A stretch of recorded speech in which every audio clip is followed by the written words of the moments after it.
amal ay waxtaan wu am solo di indi ay ponk yu am solo ci tolluwaay réew mi di ko waxtaane di fi ànd ak tamit suñu jàngatkat yi maanaam panélistes yi waaye itam di fi faral di indi ay gan te itam noonu lañ ko nar a doxale am nañ fi gan gu am solo goo xam ne fas yéene neen waxtaan ak moom ci wàllu politique waxtaan ak moom itam ci tolluwaay réew mi loolu yëpp dinañ ko jukki tey li nga xam ne fas yéene nañ ko waxtaanee xam ngeen ne suñu gan gi mooy Kemo Bojang yore kàdduk mbootaay gi ñu duppee ko United Movement for Change moom mi nga xam ne nag moo yor seen kàddu gi mooy suñu gan tey ñu fas yéene nag waxtaanee lu bari bokk na nag ci lu jëm ci United Movement for Change biñ ko taxawalee ak léegi fan lañ toll maanaam progression bi nga xam ne def nañ ko so far waaye seen plans for 2026 maanaam yéene yi nga xam ne am nañ ko ci biir 2026 loolu itam des nañu ko waxtaanee fii ak yeneen mbir yoo xam ne ci biir boobule mbootaay ginnaaw doona ko lang maanaam parti movement la ci jamono jile dañ ci waxtaan moo tax ñu indi ko fi tey moom Kemo Bojang waaye dinañ ci toftal xam ngeen ne suñu réew du dañuy waxtaanee rek guest bi waaye itam dañuy faral am yeneen ponk yuñ ci ñambaas ponk yooyu nga xam ne ñambaas nañ ko ci tey jile bokk na ci umpalewu leen ne ci gaaw gi ñu génn maanaam wala sax dibéer gi ñu génn muy dimanche wala sondé ki nga xam ne nekkoon na fi njiiti réew di Yahya Jammeh waxoon na wala sax am na audio boo xam ne wax na ko ñi nga xam ne ñooy ay ñi farandoom wax leen ne dina ñëw ci jeexitalu weer wi la wala ci ndorteelu weer bu bees muy novembre dina ñëw ci weer woowu loolu itam nguur gi tontu nañu loolu dinañ ci dikk diplomatic passport scandale bi wala issue bi wala noo leen ko mën a tuddee coow li bari na ci Sénégal seen benn taskatu xibaar di Ahmed Aïdara gis ngeen li mu ci wax loolu itam des nañ ci waxtaan nguur gi tontu na ci loolu itam dinañ ko jukki file ak itam ab British Gambian lawyer di Fafa Mbay gis ngeen ne noppi na wala wax na ne dina yóbbu nguuru Gambie gi ci yoon ci lu jëm nag ci ab digg boo xam ne ci mbirum Sénégal muy Sangomar loo xam ne itam foofee wax nañ ne Gambie dafa am lu mu fa moom te itam dafa mel ni Gambie nguur gi daf ko seeyal ci biir Sénégal loolu itam nañ ci gën a jukki waxtaan ci ponk yooyu lii lañ jukki file waaye laata may nuyu suma guest bi ak panélistes yi dafa am rek lu ma bëgg a doole suñ ab doyen koo xam ne moo ñu jiitu ci liggéey bi def ci lu bëree bëri muy Madi Cissé honorable Madi Cissé di ab taskatu xibaar doon itam léegi fi mu toll nii ab jàmbur maanaam li nga xam ne rek moo di député MP dafa bind ñetti téere maanaam dafa xaatim ñetti téere tey jilee lañ ko doon ngénte maanaam launch benn bi mooy fundamentals of journalism loolu yi wax na ci wàllum tasum xibaar wax na itam ci beneen téere bi mu bind ci jagleel ko Lord Mayor bu KMC di Ahmed Talib Bensouda muy Talib Ahmed Bensouda a man of vision beneen bi muy ñetteelu téere bi mu ngi ko dippee di betrayals loolu mooy ñetteelu téere bi moom mi nga xam ne nag moo di Madi Cissé moo ko bind tey jile la ko rek daal di lonc maa ngi ñaan képp koo xam ne amaguloo copie dawal ci ñetti yëpp nag book yu yëpp they are all interesting bu la ci boo mënee jënd yëpp jëndal yëpp boo amee itam boo amut jënd njëg yëpp nga xool ci ñett yooyu boo ci bëgg rek jënd nga jënd ko man nag am naa chance am naa ñetti yëpp waaw ñetti yëpp am naa ko te ñetti yëpp is very interesting the fundamentals of journalism Talib Ahmed Bensouda a man of vision ak di betrayals yëpp am naa ko te itam maa ngi leen di encourage yéen itam ngeen am yëpp kii moom mbaa yow it am nga si maa ngi lay nuyu bu baax di la bàyyi itam nga nuyoo ñuy seetaan am naa mbégte dalal la tey ci sunu réew.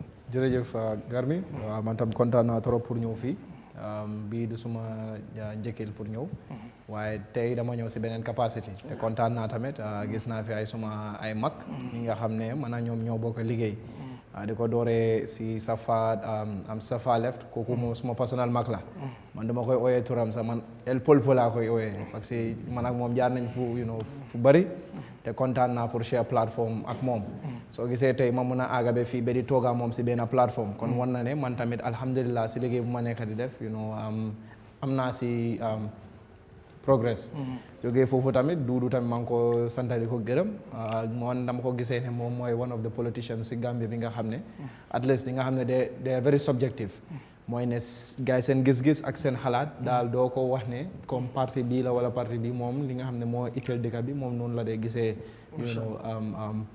am ay waxtaan jógee si loolu Mr Bojang tamit alhamdulilah share naa plateforme ak moom bii du first time so loolu tamit kontaan loo na ma trop te moom tamit di same la dama ko gis as a very subjective nit mi nga xam ne waxtaanam yi dañ di am solo te waxam yi tamit wax la ñi nga xam ne dama koy déglu nga am Essa moom tam suma mag bu baax la bokkuñ parti waaye fu ñu tasee rek di waxtaan daf day nekk si respect ak si ak si yar kontaan naa trop ne maa ngi share ak moom plateforme tamit di la nuyu yow tamit di wax rek ne tey maa ngi toog fii as the spokesperson of Unite Movement for Change nekk movement bu es bi nga xam ne ñun ñoo ko tabax doomu réew mi ñoo ko tabax tabax buñ ko tabax nag mooy ne suñu politique bi lañ bëgg a changer gom nañ ne si luñ nekk mooy li nga xam ne moo mën a yóbbu réew mi kanam te ñun gom nañ ne tamit politique yi Gambia war naa weesu fi nga xam ne leen toolu so loolu nekk na suñ taxawaay mi nga xam ne moo tax ñu ne dañoo indi movement bu es mi nga xam ne ñu ngi liggéey pour moof ko wala pour change ko mu nekk political party insha allah. Masha Allah, thank you Mr. Damfa. Jërëjëf baraka baake Mr. Garmi be ila giber lal ni lamar lal be tentula be jayla banko kang ani banko ye bantala be Eyeafrica the staff and entire management be kontonna be tentula be jayla ben luntamba mi alon ko bi nga wala jiyajang min keta Mr. Kemo Bojang Kemo be duwala ye baake ay dunu baleta jiki balem yalon ko ya tele ke spokesperson movement o mi yalon ko fongo yola sata jang movement kuto mi yalon ko wala ken banko kan say ñimu jikolati mi yalon ko foninkel wala movement o yola sata dunu kuli wala mbar me wala fana ala sa sambo sonia ñim fana mu jiki balati Gambia la tanya toto kaje ko foninkel ye dabla banko la koto ye dabla prodikoto hani dino asulata foninkel la sako banko so to ni foninkel ñaati la banko la non do ngaje carte fay ko election ke bal don nek bisije foninkel man time soto bari bi foninkel ko ñaton kaya so mu kulel mi yalon ka jiko warandi baake Gambia la somato well kan na ko panel sol fanan tentu ke gay ka commence Mr. Bojang Bojang Sankara ngi konton today is all green be konton na yes and it is already legi tay ñu aga November mo plano preparation muy hajja ya be dudu ja konton on debul dudu ja alfa la mo kende ba protiko ko no banko kanjang ato manu ñawr ko ma fana asabi ñata baake namadan say welcome in mambang but ma fly drone congratulations for successful staging the welcoming ma fulal be drone ala baraka baake kon fa ñor thank you yes Mr. Bojang comme nuko sa waxe tay mom sañ sañ but green ha so thank you for coming again is the prophet's color is Islam's color kon barna all right ngeen ñu ñep di dalal suñu gan bi comme pour Essa nu ko waye ñu ngi koy ñaanal place moom yaakaar moo de tanga am ko wala ñu jola ko ñaan bokk na si nit suñ ko joxee place is important ngeen dimbale ko si ñaan parce que place yi dëkk bi la nekkul place yi movement bi rek déedéet place yi dëkk bi la so ñu ngi ñaan yàlla dimbale ko si liggéey bi comme nu mu waye ndaw la xëy na man rek la fi mag xëy na so it means it's a big role and foog ñu ñaanal ko ñu yaakaar ne incha allah liggéeyam dina ko mën a def because gis nañ ne this is not the first thing per se bu nga xam ne is a national tax bu nga xam ne daf ko def so ñu ngi koy ñaanal di ñaanal Gambien yi yëpp di ñaanal suñu njiit yi ak ku nga xam ne ku munti nekk ku am place yàlla def sa liggéey bi yomba yàlla def nga def li nga xam ne mooy njëriñ Gambia mooy jëri yow sa boppa ba si sa baamel di nuyu suma brother Mr. Damfa ku baax la and of course Mr. Dia brother Dia Dudu Dia and of course Mr. Ñaaw Koma ak ñëpp ñuy déglu jàggar mi ak yéen Gambia Eyeafrica top to bottom and everybody fancy and everybody. Thank you. So you need you nekk président tamit. waaw my to central prison to be honest ak fu waay mën a ne rek ci prison boo mënti nekk waaye rawatina mile to central prison foo xam ne dañ dee seetaan sunu réew bu baax di yóbbante ay nuyu ñu ngi leen di nuyu bu baax képp koo xam ne yàlla dafa teg nattu caabi féete la ginnaaw yàlla na la féete kanam yàlla teggi nattu yi Mr. Dia. Garmi sant di la gërëm baax ñu dalal beneen suñu réew programme di nuyu mbokki seetaankat yi soppe programme bi fu waay mën a ne la jox sa wàccuwaay mbégte kontaante dellu siwaat fii am fi thème yu am solo yi nga xam ne moom lañ war a waxtaanee waaye tey moom sanse bu métti moo fi ne diggante green ak yellow waaye ñaawur daal man moom laa ne moo jël foos parce que moom moo sol caxa waaw sanse na ba sol caxa tey waaw Bojang booboo si manqué waaye di nuyu suma naataango yëpp di ko commencé si borom sanse bu rafet bu yanj bi di ñaawur kooma macha allah tey mu jox studio bi live ngir sanse bu mu ñëwee waaw di xeeñ tam lu neex parce que man la jege di nuyu Mr Bojang Sankaranka di ko ziar baax a baax brother Essa Damfa ziar ko tey ñoo am suñ gan brother Kemo mbégte la kontaante fépp fu mu toog ndaw la ñu bari naw ko ci dëkk bi saa yu waxee rek ñu toll comme moom ñoo xam ne jël nañ ko def ko royuwaay lu ñoo wax rôle modèle dañoo jàngee ci moom te gëm naa ne daf ñu amal lu bari tey kon mooy suñ daal gan tey ñu ngi ko dalal baax a baax di wax mbokki seetaankat yi toppaleen ñu di ngeen dégg di ngeen jàngatee lu bari.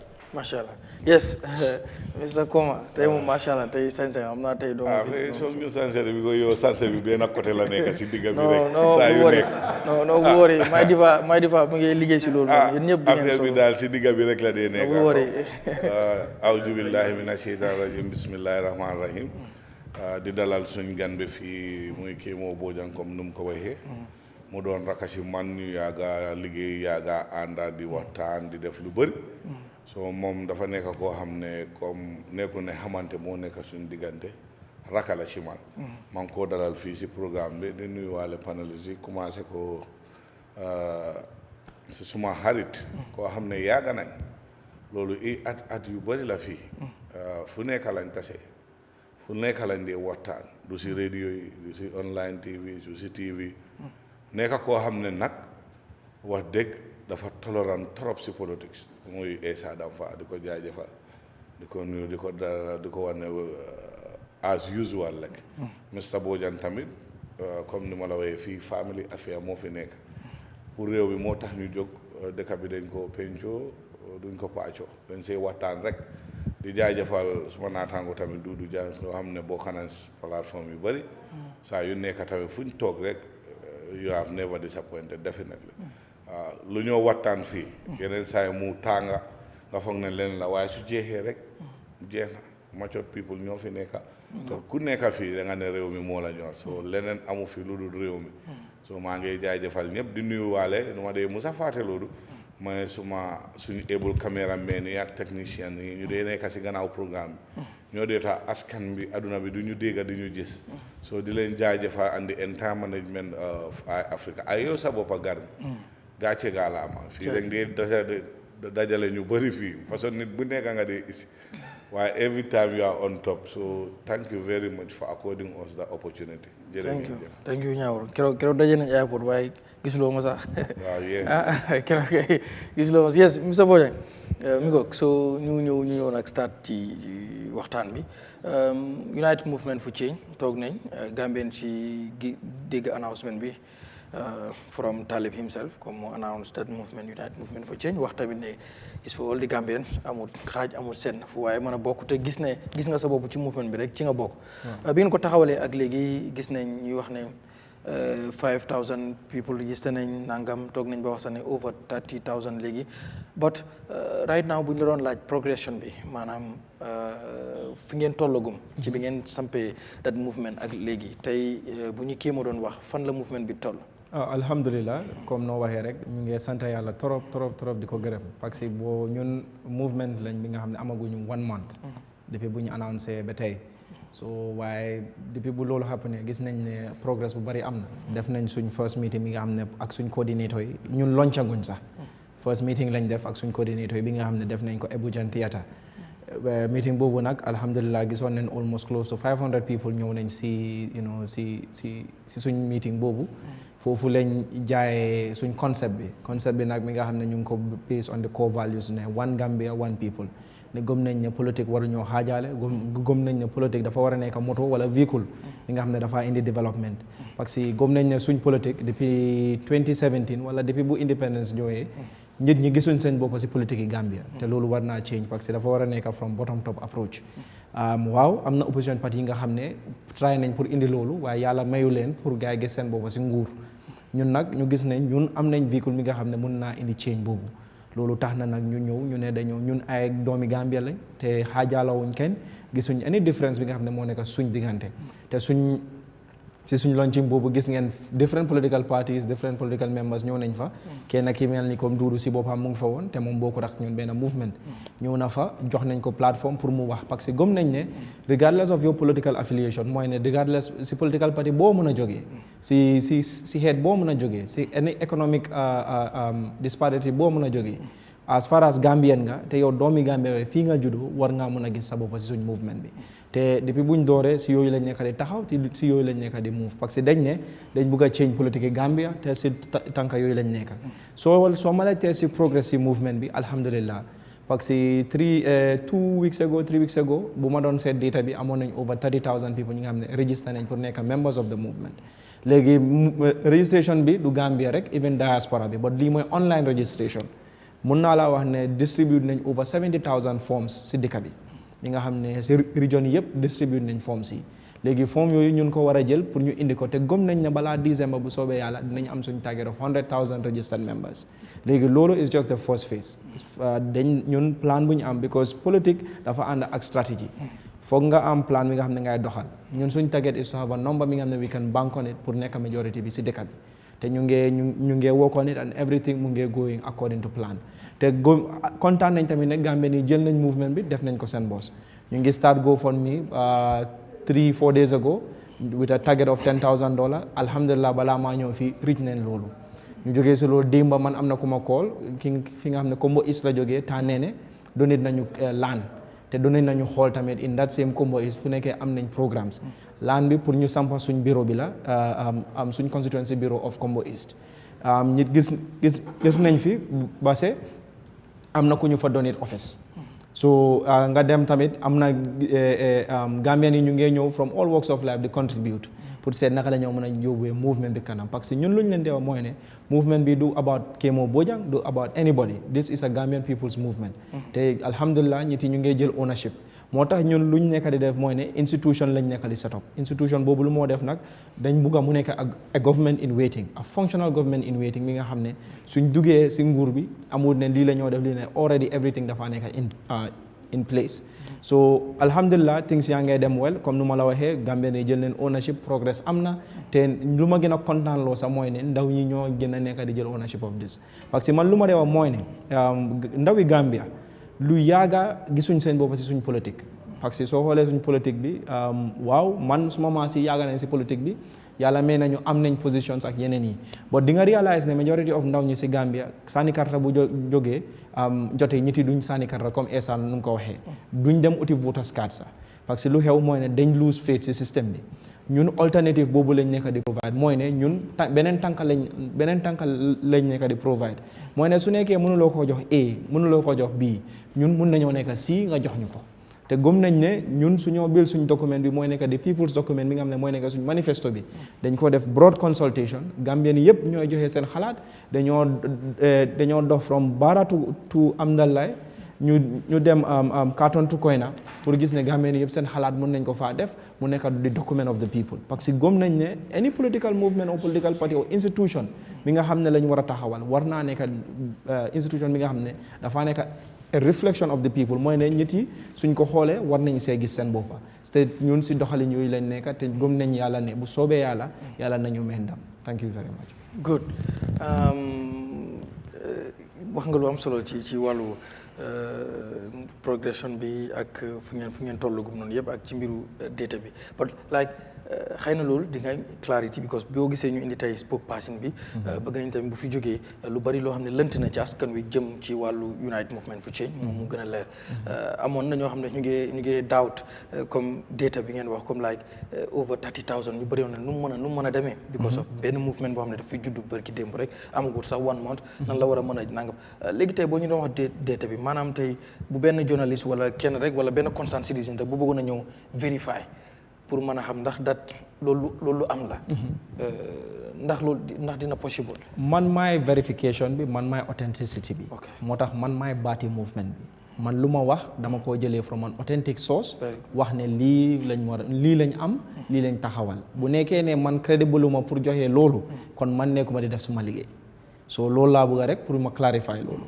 te ñun we are a transparent movement mooy ne ñun amul dara li nga xam ne la ñoo siki saxa wala dañ koo nëbba ñun li nga xam ne lañ wax rek na nit ñi xam ne dañ ko teg si fu dëgër te dañ ko teg si yoon so comme loo wax nga ne ñit yi ñit yi dinañ si am ñaari xalaat parce que musuta am si Gambia bi but li nga xam ne musuta am miinut ne mënuta am man dama dee bëgg a ñit yi understand loolu te secondly yaakaar moo tax nit ñi bëgg a ñu te nit yi dañ gis hope si ñun hope bi mooy yaakaar boobu moo tax Gambia ni pare jël movement bi def ko seen boss man for exemple man Bakaw laa jógee man suma diaspora UMC Bakaw diaspora 100,000 lañ put together ñu donate ñu ko ne door leen liggéey pour UMC Bakaw so already nit ñi jël nañ ownership te bu soobee yàlla Friday maa ngi wax waa Bakaw yépp ki nga xam ne sa tànk mën na la faa égal nga ñëw Tambacounda mooy man suñ kër bu mag bu soobee yàlla dinañ fa am meeting mi nga xam ne la ñoo teglante naka la ñoo doxalee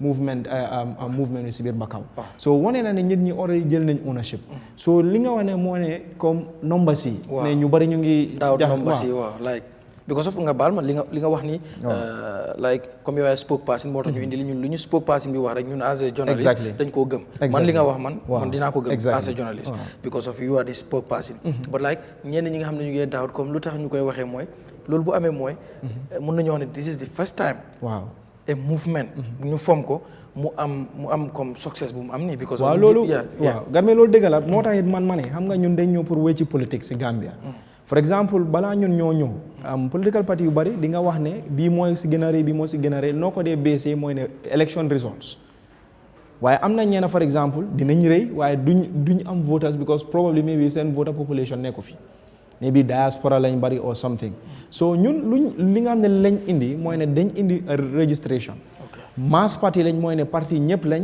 waaye data dafa important si politique tey unfortunately Gambian political party yi nekkuñ di use data a lot because for example survey yi data yi assessment yi nga xam ne nit yi dañ koo def dafa important pour wan la naka ngay doxale dëkk sax pour mu mun a dem foog nga def data assessment nga mun a work on your comparative analysis pour nga mun a am sa budget for example so lii yëpp things la yi nga xam ne ñun door nañ di ko dogal waaye bu soobee yàlla dinañ also am quarterly reports ñi nga xam ne dinañ def press conferences quarterly pour wax nit ñi ne progress bii lañ nekk di def lii ak lii lañ am fii ak fii lañ war a dem so yooyu yëpp plan la li nga xam ne ñu ngi koo doxal waaye man comme noo waxee rek man su ma waxee réew mi Gambia war na ñëw gëm ne lu ma wax mooy li nga xam ne moo am te mooy li nga xam ne moo taxaw waaye again comme loo wax la musuta am waaye loolu moo tax ma ne la su nekkee musuta am miinut ne du mun a am parce que musuta am rek warut a tax ne nit ñi foog ne du mun a am ñun nag loolu lañ ñëw pour wécci pour wone ne léegi nit ñi jël nañ ownership boo registré for exemple di nga mun a xam ne number of membership yi laa am for exemple UDP daf daan def fii member registration dafa joxe membership card waaw probably maybe data bi maybe ñoom access suñ ko wala génne wuñ ko and that's up to them for maybe internal usage ñun suñ data bi tam ñu ngi ko amee te xam nañ ne number si lañ am so number yooyu laa nekk di wax fii nañ mu ngee progress te comme nu ma waxee du rek sa yëfi registration rek ba nit ñi pare nañ pour joxe seen boppa joxe seen alal joxe seen man-man ñun si parti bi man rek maa si am position man rek maa di spokesperson man rek officially maa am position every other person dafa nekk di volunteer so movement bi Gambie nii jël nañ ko def nañ ko seen boss. ok alright dinaa ñëwaat yow ci plan yi ak yi ngeen jëm yow waaye dama bëgg a paneliste yi tamit react ñoom ci Mr Damfa comme United Movement for Change gis nga so far bi mu taxawee léegi comme nu ko seen spokesperson bi waxee motagut sax 1 month but nomba si mi ngi jaaxal nit ñi because of gis nga nu nit ñi di duggee si biir ki mu ne movement boo xam ne dafa mel ni ci 2026 presidential election yu ñu jëm nii movement bi dina am a big role to play ban jàngat nga nekk di def ci loolu. baraka baake folo Mr Bojang congratulations comme I mean for your success means for this short period of time. Yeah, data is intelligent, data is important, but accurate data. You know, need data more accurate, it can baffle someone. Aka kundimo sabu mulala. Sometimes the prediction can baffle you. as a high blood pressure for like. For example, one can say, well, I'm the biggest party, opposition party, or ruling the party, the biggest political party in the country. So therefore, I'm going to win the election. But say not that at pull otherwise, as a sock dealer, no, Mr. Keno yellow selo as a Keno jiklate party. So Ladina data kumata bakele, but accurate data. Notwithstanding any political setup, Banko Kang, Hanin Bilaya law, it can mean for drone. I will form the next government. I'll form the next government. Particularly for be Hanai movement or so, me along party leader, me along I'm not going to form the next government. So all ambitions and is the cardinal principle of political entities. Wala ne ka ko government in waiting. Loi sonda hani bile register IC certificate of law they refer you as government in waiting. In some countries hani la nyaro ka ko you can refer to accolade of His Excellency in some countries. So because until and unless katre fay IC mo declare more ibuka mo luama mo tandi so until bigger political party omun wala perception le aning the reality on the ground but min ka authenticate wala after the election because in politics it's not all over until everything is over. Damantang may return or return of a challenge for Luatandiko obviously ila wino confirm dale so it become more warranty it become more doing but notwithstanding our own reality remember caring ngana assessment of kavoko jumalam political party bati based on near commando ke jumal leka findi la fan base ila structures on the ground because Africa la political sa Gambia fana fanga understand ko for a grassroots grip soto you have to have grassroots grips because mina nanga ofo I come Mr. Boya come over jang akumara back wala top bottom approach and bottom top approach patiol ka sila jumala ta ni be politico party register la foi dala patio ya ke dumale bang ya commence dumale from the grassroots people kasele santo wala ya commence santo le ka jinan duma ka top bottom top approach natra ko ya start le from the grassroots. If there are more my localities, ila dulal to ila santol to ila satel to ila kabilol to, yela ideal foye, but yatan de la ko kuma to letati aliage nyadile. Iko well, ndolde la fra patio la mim abeteng. La fa patio la mi alon ko ngine bakela la manifesto ti, ngine bakela la nyati, ngine bakela la lontan kamati. Iko alright, ngal moyle. You put that one into your manifesto or you put that one in your documentation. So yellow structural bill, kabo satel to. Jumal le kele la because fire giatel soto. Ibuka wilo nyama ya man giati soto. Jumal le bete giala o satel kono. Ni wole ye gia fanan amunte to la message yo wole ba futan la satel molba. Wole ni satel molba kachala ite la kunyal la. Kaje ko ka to canvas your ideas and ideologies in that locality. Yes, na wo nyama. Ward to constituency for regional to for at the national level. O itamari yela patio city central fa bamanda ina jinang at the regional level constituency level to ward level to village level ka fa mo le ko ha nga patio la lode ngina mon na manifesto de ngina mon lon tan kawri ngina mon well mol ba choose la well for this particular ideology can we see ourselves in this party or not so did you like ko man fanjige then say maybe yela patio at dara yela baki yeah, but it's also important. So structures are very important in Gambian politics. So for now, that's my take on yeah, Mr. Bojang. Tay bo gisee United Movement for Change biñ ko taxawle ak léegi yàggagul but like progression bu ñu nekk di def bu ñu sukkandikoo ci seen spokesperson bi yaa ngi gis data bi itam more than 30,000 ñoo xam ne registré nañ ba léegi nu mbir mi di demee bi nga xam ne taxaw ñu ak léegi tey boo doon def jàngat ak fii ak 2026 United Movement for Change dina doon movement boo xam ne dina am big role boo xam ne dina ko play ci wax nañ wax si mbiri opposition because United Movement ci opposition bi la féetee bu ñu war a dem ci li nga xam ne mooy élection yi ak yooyu noonu tey ban analyse ngay def ci loolu noonu. waaw jërëjëf seen data la you can hardly dispute it because yow amuloo access ci data bi xamuloo waaye pour nga am data set bu nga xam ne is very very credible ci election it's important nga xam ñan ñoo register on the age la nda ok 14 to 20 wala 18 to 24 or 34 wala 50 si ñoo ëppa loolu yëpp is important pour nit mun a interpret mun a xool ban direction la ñu jël ak ñu register fan lañ nekka comme fan lañ dëkka fii la Gambia nda outside ak ñaata nit ñoo am the highest or the high potential ne dañoo mun a vote time bi su ñëwee loolu nga dee mun a assess nga mun a xam ndaa data boobu noonu daf laay winloo wala jubluwaay bu nga am jubluwaay bu nga xam ne daf laay mën a yóbbu state house wala daf laay mën a def nga am li nga bugga as far as political parties participation and election ay yooyu noonu is concerned so the general data number bu ñu nekk di joxe mooy ok léegi am nañ 30,000 that's not bad 30,000 could be even anyone individual because online la nit mun na register fekkee amut 18 years xëj na moom mooy declare yes so moom su waaye ne for example 30,000 la su defut clarification yooyu noonu it's going to be difficult for anyone to give analysis ci loolu noonu so ma foogoon ne loolu is important today and even in the next engagement to see because Gambia su ne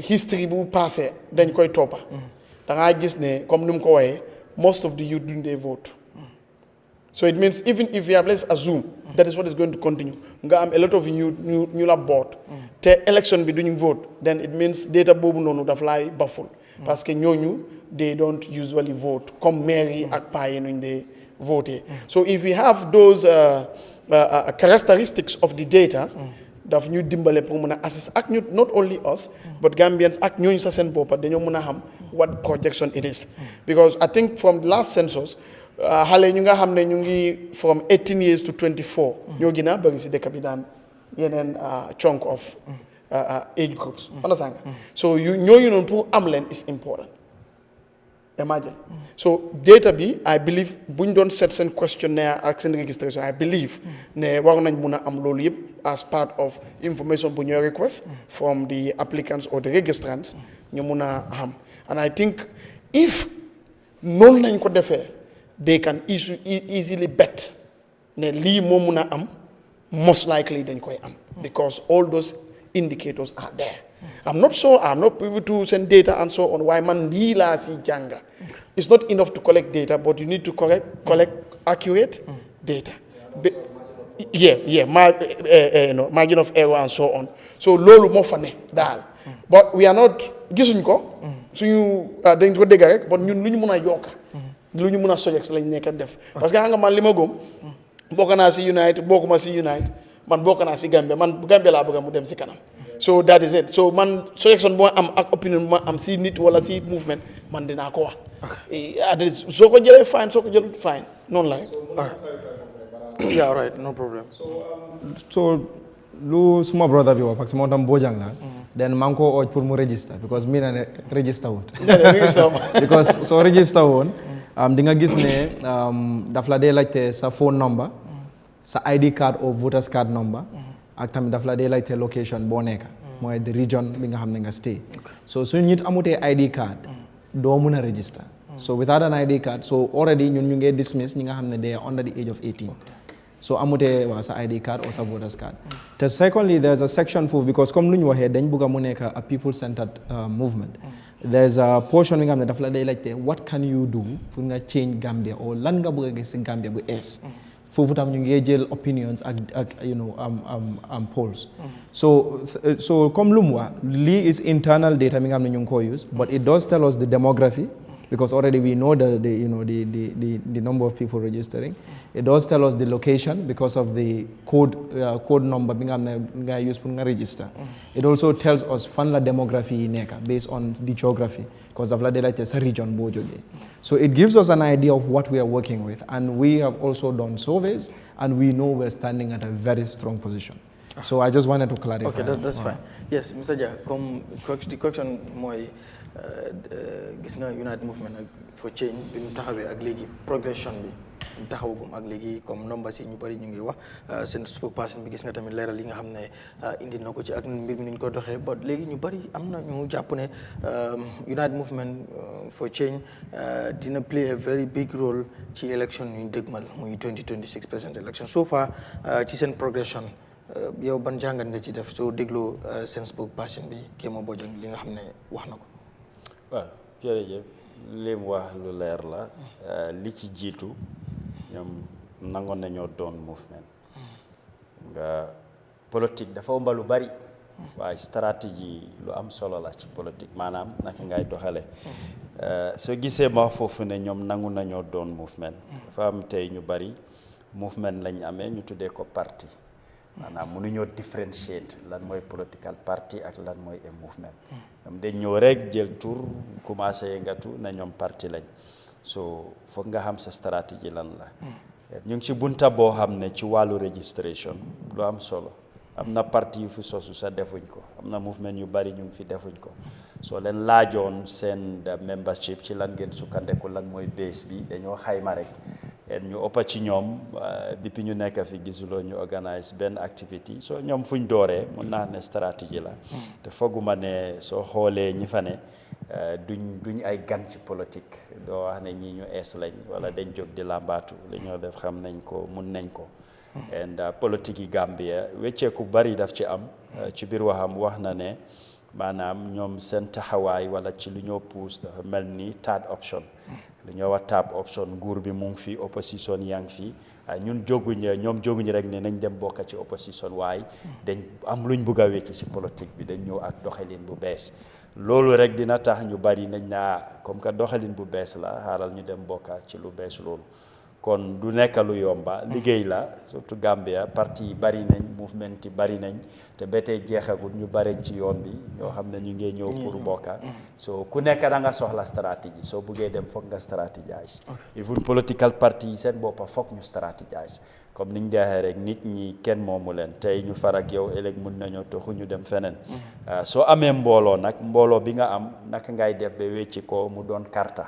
loolu du liggéey bu yomba liggéey bu mag la laaj moo tax rek day gis yenn parti yi dañoo génn am mbooloo suñ saanee karta mbooloo bi la toppa doo gis karta yooyu nga ne feewut wala dañ ma sàcca loolu daf dee dar parti yu bari tam kon ñu xam ne politique liggéey la boo xam ne du wax kese waaye nay da nga koo dox te baax na li nga liggéey comme lu mel ni data nga xam ne lii laa am li nga am loolu di nga xam fooy jublu ak ci ñi nga dem lan nga am pour def ak ñoom comme yenn laaj ñoom yi ñoo laaj daf laa dimbale nga xam ñi ngaa jëflanteel ñoom lan mooy seen bébét lii seen ité ak ni ngaa liggéey ak ñoom loolu tam dafa yomba ci yow daanaka du nekk góor laajte bu bari te foo féetee rek di nga xam ñan ñoo la fa toogal ak ñan ñoo la fa nekkal foog naa ne lii jàngat la war a nekk ci yeneen mouvement yoo xam ne ñu ngi jóg ak ñu bugg a ñëw ba yenn political party yoo xam ne bind nañ weesuwut politique yëpp liggéey la laaj soo liggéey rek di nga mun a am dara te mooy tax daf laa mun a jokkale ak sa nit ñi di nga xam fan lañ féetee lan lañ bugg ak ci lan ngeen a yëngatu loolu dafa gën a dëgëral li nga xam ne moom mooy mbootaay. ok balaa may dem si ñaawru taxawaay bi nga xam ne mouvement bi war na ko mën a am ci 2026 maanaam ci yaakaar tey expérience bi nga am ci politique yàgg ci nekk mouvement bu mel nii ak data bi ñu ci sukkandikoo comme ñu nekk di register woon nga xam ne amagul sax 1 month nga xam ne fii nga taxawal dara pour mën a am sax 10,000 bu correct jafe-jafe lay nekk ak fi politique Gambia tollu nit ñi di give up ci political parties yu bari movement yu bari nit ñi di give up ci ñoom because of xëy na lii jot a xew so boo doon xayma wala nga doon def jàngat ci seen taxawaay lan la war a mën a doon ëllëg muy 2026.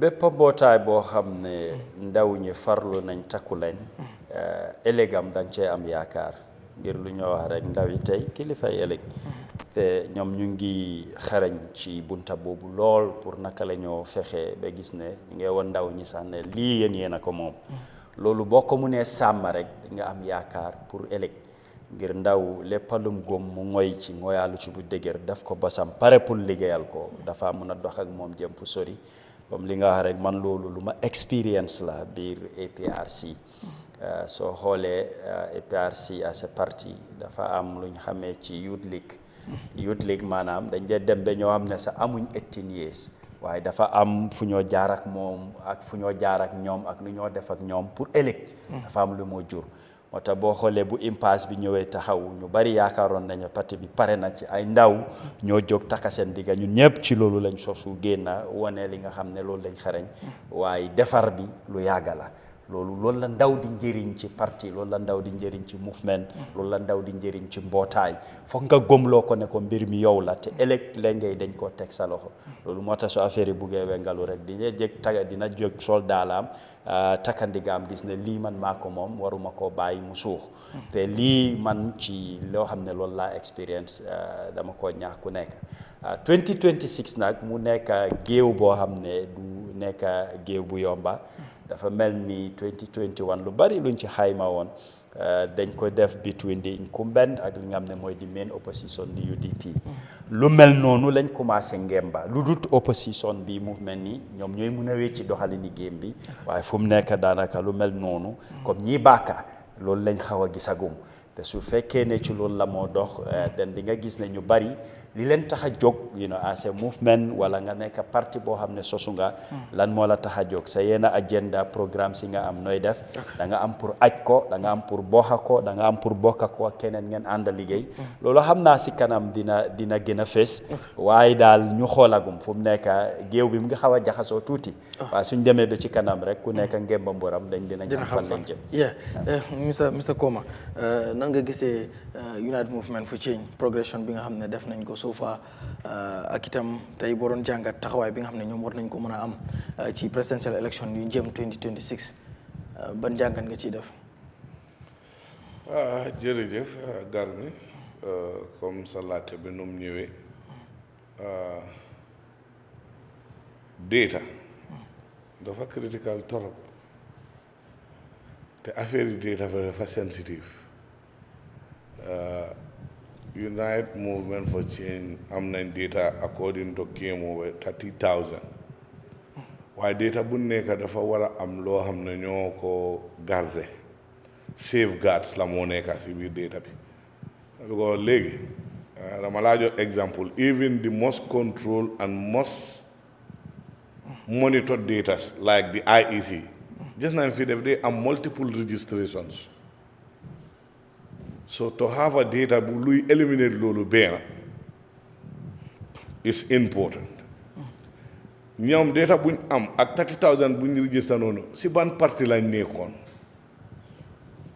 because am na ñoo xam ne mun nañoo register sa movement they are not in the movement they just want to know what is there dañoo register bi pare yow amuloo système boo xam ne ku fa war a nekka o ku fa war a register rek si movement bi rek la war a nekka it's very difficult it's critical it's important pour nit yi understand loolu mun naa am some people xam nga yow xamuloo leen they are in UDP they are in NPP they are in other political parties they will use the application online they will register they will have a voters card of course they will have a ID card of course ñu register but that doesn't mean that all those people they are part of the movement te sa laajte bi man dama foog ne beneen laajte bi nga wax seen progress we can discuss that because they are not yet a political party so seen impact bu ñoo am si political landscape bi we cannot discuss that now. Why?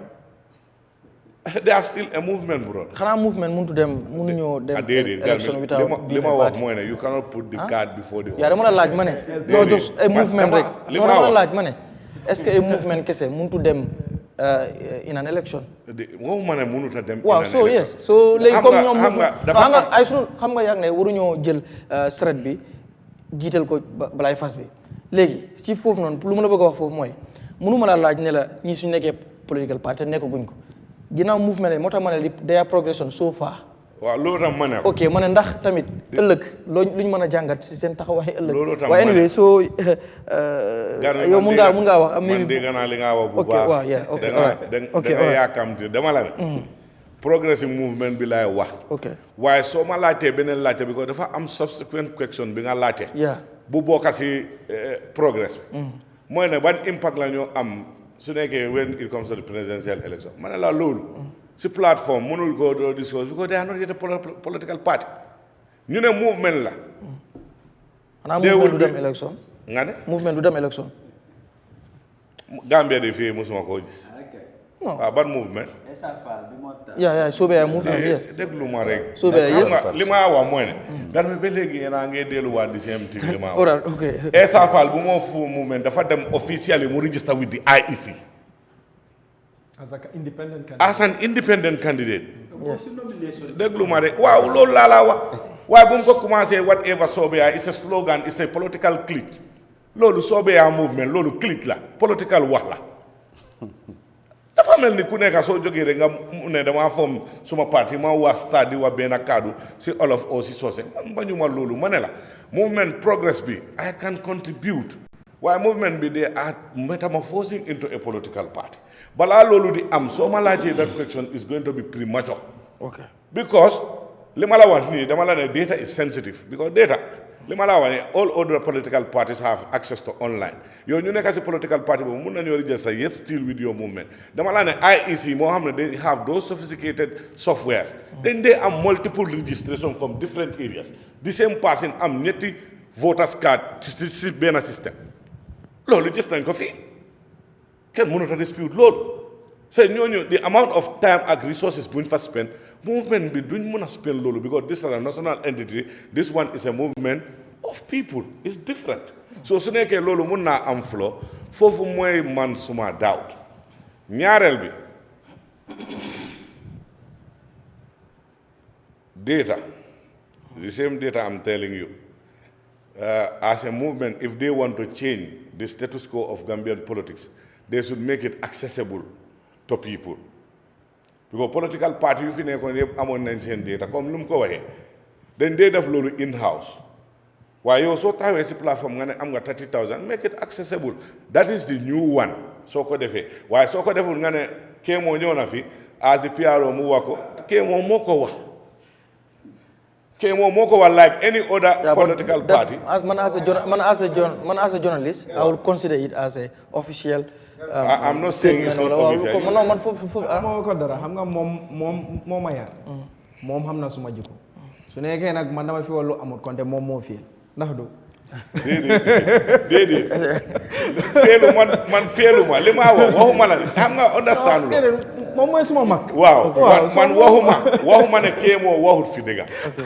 waxuma loolu de na wax bi leer li ma wax fii ma ne they want to do it differently from all other political parties that is a slogan boo xam ne United Movement for Change dañ ko dee wax ma ne all other political parties we are doing the same thing I was not saying they were not saying what was not true but now when you want to do it differently you have to make it accessible to people ñoo xam ne dañ ko mën a gis am ne mun a confirm ne lii is what is happening loolu will be different but yow as the spokesperson in no matter how much I trust you soo ñëwee nga wax lii rek man mun naa koo jël waaye the other people can take it or dañoo wax ne is something that is cooked up te suñ ko waxee amuloo reference amuloo loo xam ne they prove them otherwise because all other political parties are doing the same thing so loolu tam ma ne I think until you do that we are virtually doing the same thing te nga ne bottom to top approach dama ne political parties yëpp ñu fi nekkoon loolu la ñoo def you have to start it from somewhere at the grassroots you have to have that link waaye ji nga you started it the movement were donated a land and offices were given on gratis somebody gave you 100,000 this is how political parties operate in this country not different either moom xam na fu mu jóge United Democrat you see somebody give you an entire office for 3 years gratis this is not new this is something that has been here and dama laa wax ne comme bottom to top approach boobu noonu dama bëgg a Kemo ñu xoolaat ko bu baax seen movement. No, so can I comment? Okay. No, xaaral ma ñëw rek okay. bottom to top approach boobu da ngeen a bëgg a ngeen seegaat ko ngeen seetaat ko bu baax. because movement be apart from you ñu fa nekk yëpp the reason why they join the movement man loolu jëluma ko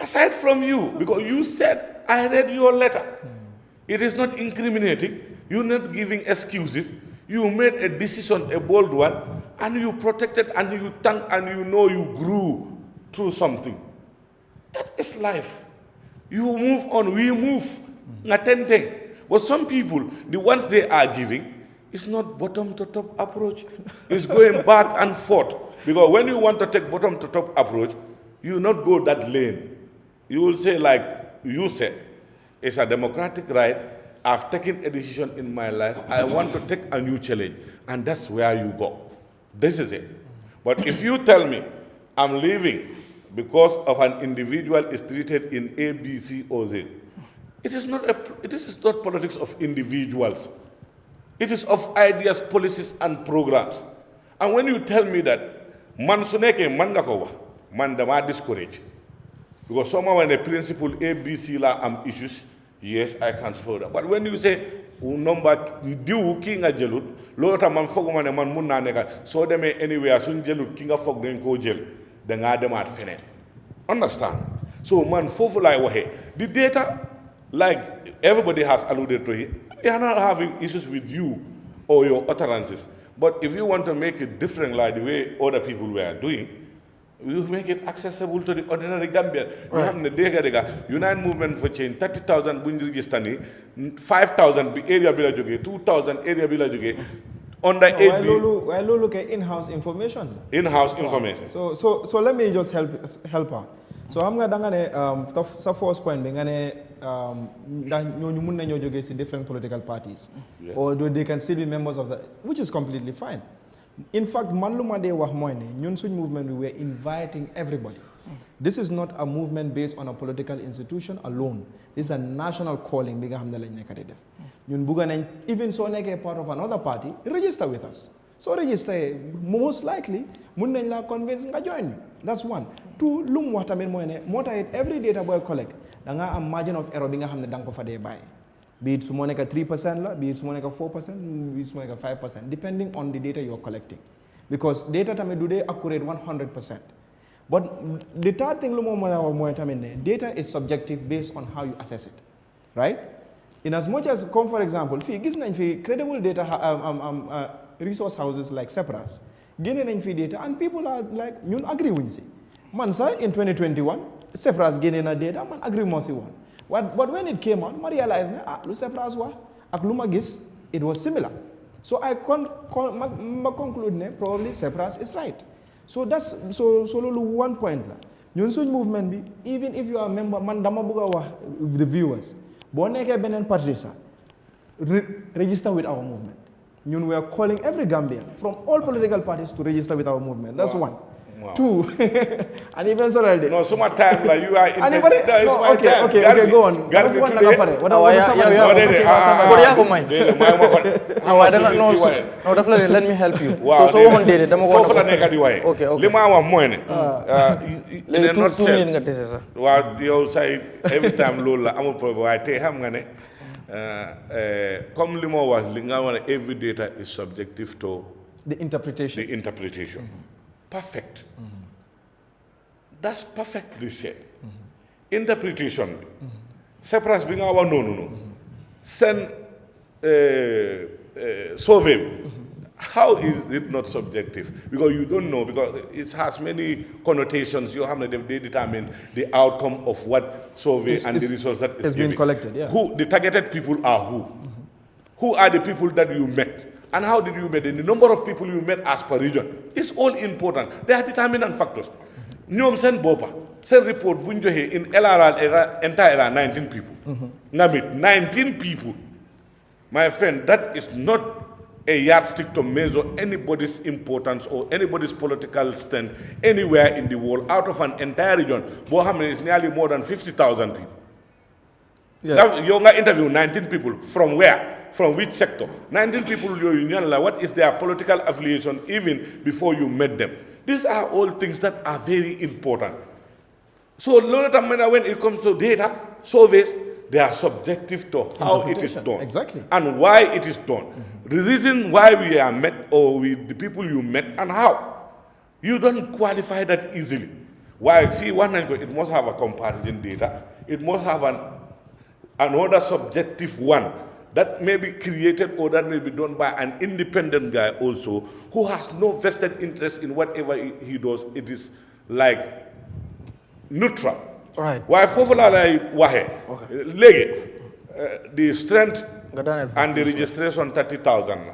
Not disputing that you brought that data, fine. But in that 30,000, how many people are truly moved? But that is what I'm saying. That margin of error cannot be 3% or 5%. No, I'm just giving you an don't example. know even whether me, and I am I'm very registered happy. with the movement. If you register, I'll be happy. No, I'm just telling you. Yes, I'll be happy.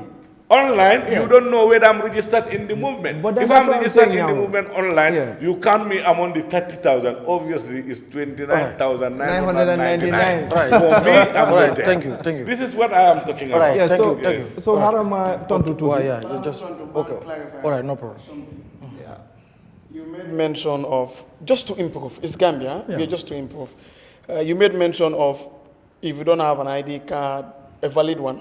If I did right, you will not be able to register. No, I didn't mention that. I said even if you don't have an ID card, you can use your voter's card. To register? Yes. And you can also, I think, use your, birth certificate also. I'm not sure. But how yeah. That's what I want to. But how do you ascertain that this serial number of the voter card is real, probably without having the original source data from IEC? How do you ascertain? Or you are only ascertaining if the digits that are given are the same in terms of length of digits? How does the system verify that? Yeah, so I am not the expert when it comes to data analysis. Okay. And I am a social scientist. Okay. And I am not a statistician. Why? Comme lu mo fi wax, dinañ joxe ay quarterly press conferences. So some of these things, dinañ am a platform nga xamne dinañ am different people nga xamne will answer questions like that. So if necessary, te lolu tam dinañ ko share with the media houses. We will be able to answer these questions. Yes. Because I'm not in charge of the data. They give me the information numbers and then I work with that. Yeah. So it's important we ask that question, because if you want to know your strength, you must know whether these are ghost people or these are real people with real voters card and so on. The other aspect, I don't know whether you have it, just for us to improve. Do you have like a question or a column that indicates you are joining the movement? But from which party? Or do you belong to another party? We are not interested in the parties that these individuals are coming from.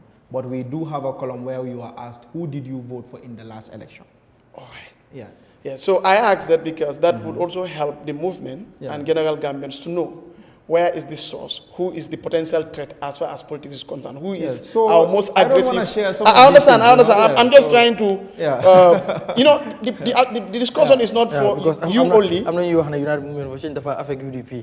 Yes, so that data is not necessarily for you. Why come Benin movement or Benin political party some of these discussions would help them understand what they So I just wanted to clarify. So lu ma do wax ñaawur moy ne comme data bi is for ñun pour ñu use pour naka la ñoo improve ak naka la ñoo worké on suñ strategy going into the election. That is what people use data for. Ñun we are not a public entity mi nga xamne we ñun data moy suñ liggéey. So ñooñu for example moy comme Gamstat moy Sepras ak ñeneen ñi nga xamne dañ lay def data for public consumption. Ñun suñ data bi nga xamne la ñoo collect is for internal consumption. Té ñun dañ ko assess based on suñ dañ ko interpret based on ñun suñu assessment. Right? That's one. Two, comme ngay wax ne ñit yi mën nañoo register from different political parties. Man, I welcome that. Because ñun dañ bëgg ñit ñi register. So regardless of foo jógee, ñun we want you to be part of the movement. Because data boobu dañ ko use suñu own position because website bi dafa expand. So most of them have also registered to be part of the newsletter. So they'll get information bi nga xam ne la ñoo jox gars suñ manifesto bi doore ak yeneen things. So ñun we are willing pour nga gis ne ku nekk regardless of foo jógee nga bokk. That's two. Thirdly mu ngi yaa ngi ko laajte woon tamit ne ñun suñ impact. So dama bëggoon a clarify dara rek suma mag la tey moom moo ma jàngal politique. So dama bëggoon a wax tamit ne you don't need to be a political party pour nga am impact in elections. Elections have stakeholders. The media is one of the stakeholders. pressure groups are also stakeholders. Not movements are stakeholders. Am na yenn movements sax dañoo taxaw waaye ñoom duñ taxaw si election bi. But dañoo act as watchdogs for the government, or dañoo act as just or influence the election. Influence, for example, we can say Gala. Gala, in as much as do partisan movement, but it's a political movement because they discuss issues of politics. Because these are day-to-day affairs. We have take Gala, agree or not, am na impact si perception of the day-to-day affairs of the country. For example, one success we have the current National Assembly, Special Select Committee. Because Lolo, then force government put you agree. What that has done is that it has reduced the confidence people have in the government. So you have their stakeholders, they play a part in elections. Right. So do rekne so nek political party nga am impact. Okay. So ñun sami nga xamne movement lañ ñu ngi wax nit ñi ñu ngi mu ngi shake bopam ñu ngi wax nit ñi No. Gis nga do bëgguma ñu yaga but it's highly commendable. Time bi tay dama bëgg ñu when it comes to the business world. Just the fact that danga subscribe, am nañ sa contact, am nañ sa email, is a win for the business. So it's a win for them because at any point in time they would be able to reach out to you and they could influence what you do at the end of the day. Yes, still. It's good. It's a good thing. It's a good thing. Alright, it's fine. No, it's 1 minute. No, don't. Tell me why you are not civil. No, the thing is more. Everybody is. Mr. Bojang. Sorry, Mr. Koma. No, yeah, continent, sir. Put one. Time be more time. No, continent. Dama buga ñu No, ayo continent yaangi cool. Te dama gis ne daal. No, sa téré yi pour man la waaye. Ay fight kan bi. No, bay lo sama way ga. Mr. Bojang. Yes. Lan moy plan comme your movement plans for 2026 comme lan ngeen di waay ndax da ngeen koy soppi def ko e parti yéen a ngi ciy liggéey bu popé leen tam mbiru coalition but correction bi damay laaj ndax seen movement bi soo leen ko tourné into a party a political party ndax pare ngeen tamit pour def a coalition with UDP ndax pare ngeen naka ngeen ciy doxee loolu moom correction la yoo xam ne yu ma nit yónnee la pour ma foog naa answer naa question bi dinaa ko answer rek comme loo wax ñu ngi move to become a political party te dañoo contest in the 2026 elections da dégg bëgg naa loolu mu clair fii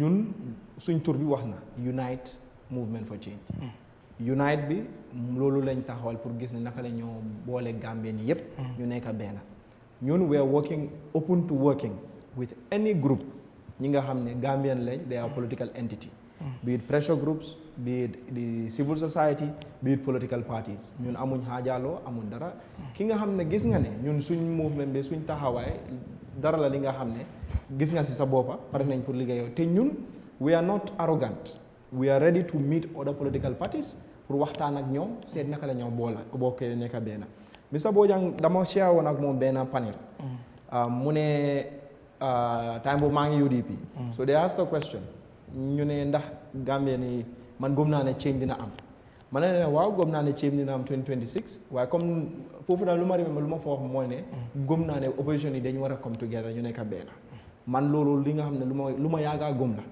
and he said something foofu li nga xam ne dafa sticks moom mu ne Gambien yi ñu ngi si garage bi ñu ngi xaar moto bi nga xam ne mooy ñëw yóbbu leen te ñun pare nañ pour nekk moto boobu ne moto bi nga xam ne amut kola moto bi nga xam ne amut benn apprenti moto bi nga xam ne du benn driver ñëpp ñooy téye baar bi ñu seet naka la ñuy yóbbee moto bi kanam. ok so moto bi nag nekkul moto bi nga xam ne mooy suñ normal moto yi but this is a national vehicle.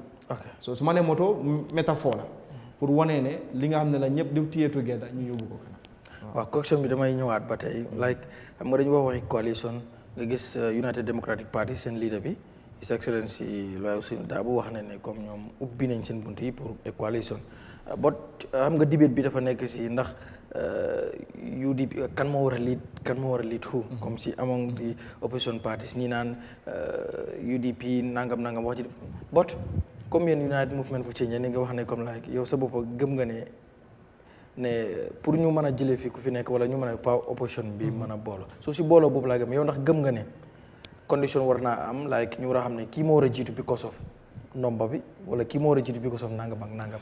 xam nga coalition soo ko seet Garmi dafa am points yi nga xam ne nga war a look at one of the points mooy ne foog nga am common objective mooy Gambian opposition yi ak all the stakeholders war nañoo am common objective te am nañ boobu mooy ne naka la ñoo change governance fii but not change rek for a better alternative loolu is very important pour ñu factor ko in ñaareel bi mooy foog nga pinpoint ñan nga mun a liggéeyal mooy yeneen political party yi ak yeneen movement yi nga xam ne foog nga ne seen comme lu ma wax common agenda boobu benn la thirdly mooy ne naka ngeen a mooy process bi boo leen bi nga xam ne ngeen war a teg pour seet naka la coalition bi wogee léegi boobu nag man duma ko mën a answer parce que boobu si foog ñu delloo ko si Gambien yi ñu wax ñu naka la gaay buggee seen coalition bu taxaw parce que man gëm naa ne every stakeholder comme Essa lu mu wax in as much as disagree naa tuuti but agree naa tamit ne ñëpp we are equal stakeholders waaye equality bi tamit du benn parce que am na ñi nga xam ne ñoo fi ëppa doole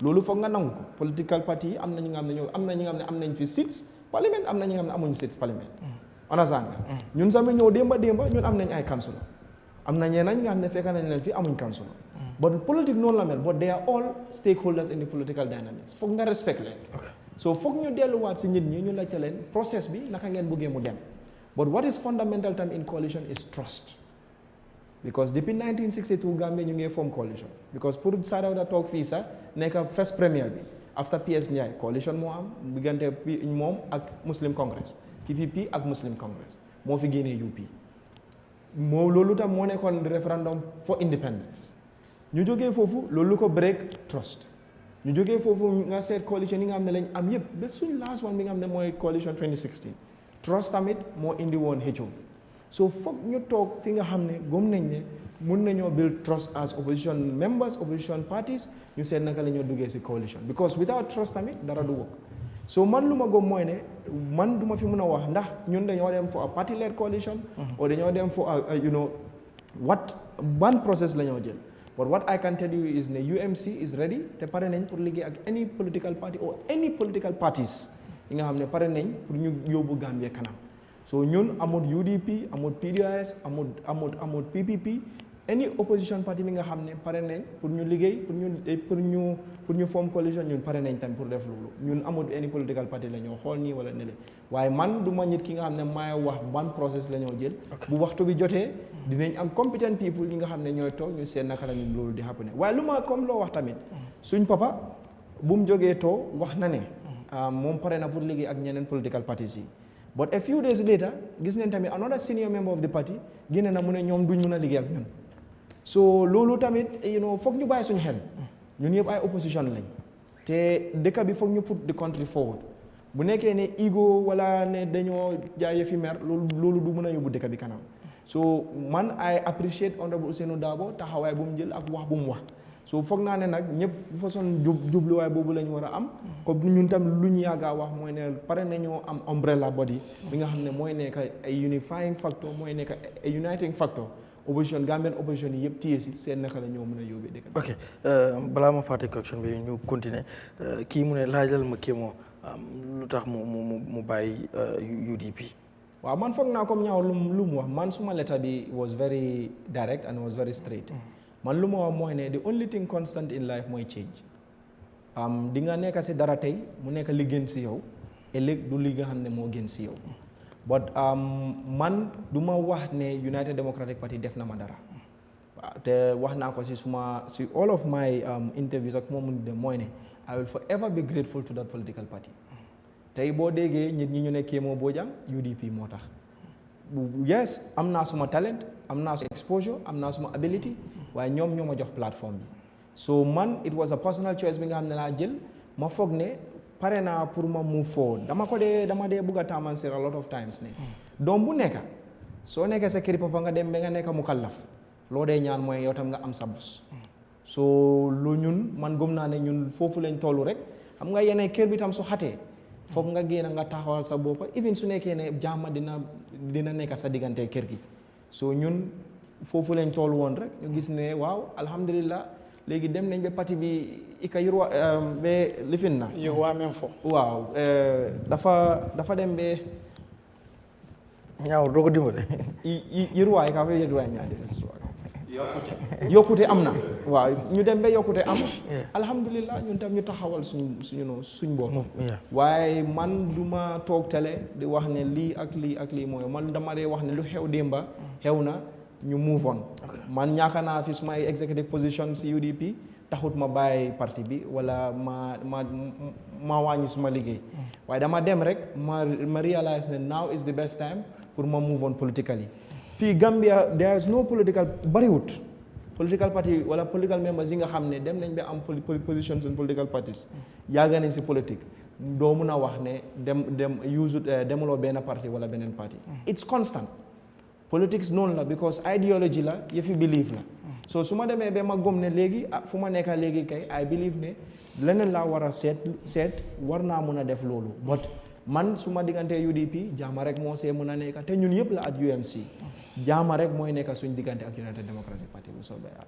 right monsieur Domfa xam nga ñu ngi wax ba tey mbir yi ak ay coalition ak yooyu noonu dégg nga seen parti bi dinañ ko seen mouvement bi dafa ñëw pour nekk political party dinañ ci liggéey te itam dàquñ pour def coalition ak kenn ba yow moom dama laa laaj correction bi mooy ndax jàpp nga ne coalition comme ni ñu ko wax bi ko moom wax na waxi trust comme ne coalition bu war a am faaw trust mu nekk fa te daal trust am na ñu bëri ñoo xam ne xëy na ñi ngi wax waruñoo trust kii waruñoo trust parti A wala parti B du ma tudd ban ba ndax foog nga ne that coalition mën naa possible ci opposition bi.